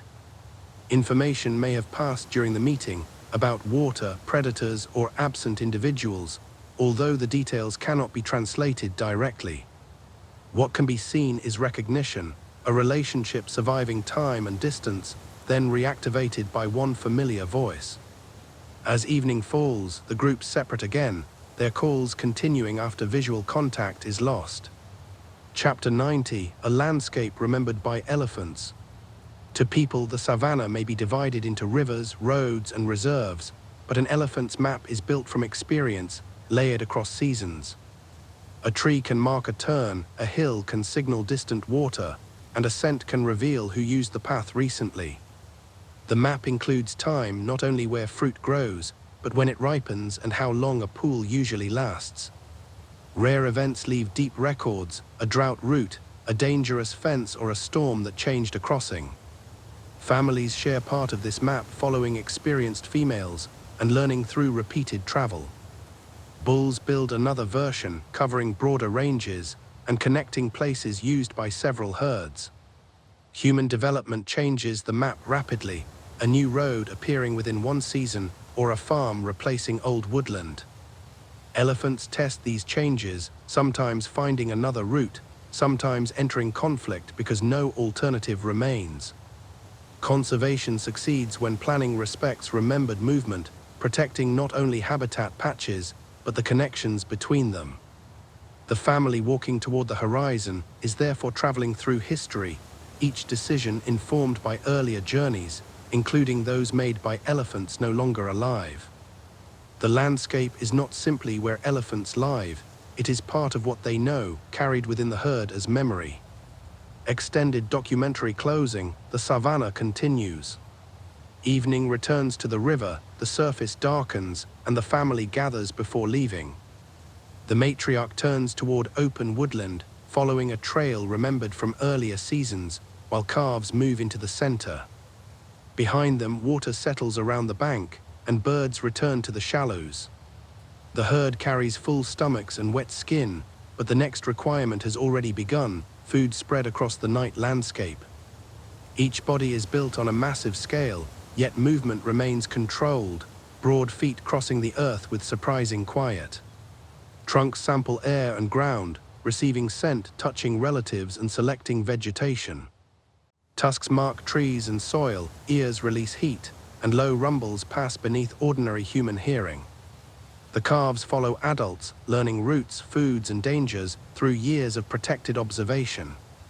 Young bulls will eventually lave, entering another social world where older males establish restraint and order. Females may remain together for life, their relationships surviving separation and their knowledge accumulating across decades. Rain will spread the herd into distant grassland, drought will bring families back toward permanent water, and every season will redraw the same range. Along the way, elephants will push trees, open trails, and carry seeds, changing habitats without intending to manage them. Other species will follow, drinking from excavated holes, feeding on disturbed insects, and growing from dispersed plants. People will also encounter the herd, sometimes through tourism and admiration, sometimes through crops, fear, and dangerous proximity. The future depends on whether those encounters can be managed, whether corridors remain open, and whether a living elephant becomes more valuable than ivory. The family reaches a road, waits as distant lights pass, then crosses into woodland. For several minutes, branches move above their backs before darkness conceals every animal. Only sound remains: a broken stem, a calf's soft call, and a rumble traveling through the ground. Then the herd moves beyond hearing, continuing toward another feeding place, another river, and another season. The savanna closes behind them, dust settling into their tracks, while stars spread across the open sky. The elephants are no longer visible, but their influence remains everywhere, in the paths, trees, seeds, and memories of the landscape. The night continues, the herd continues, and the great journey of the African elephant moves beyond the horizon.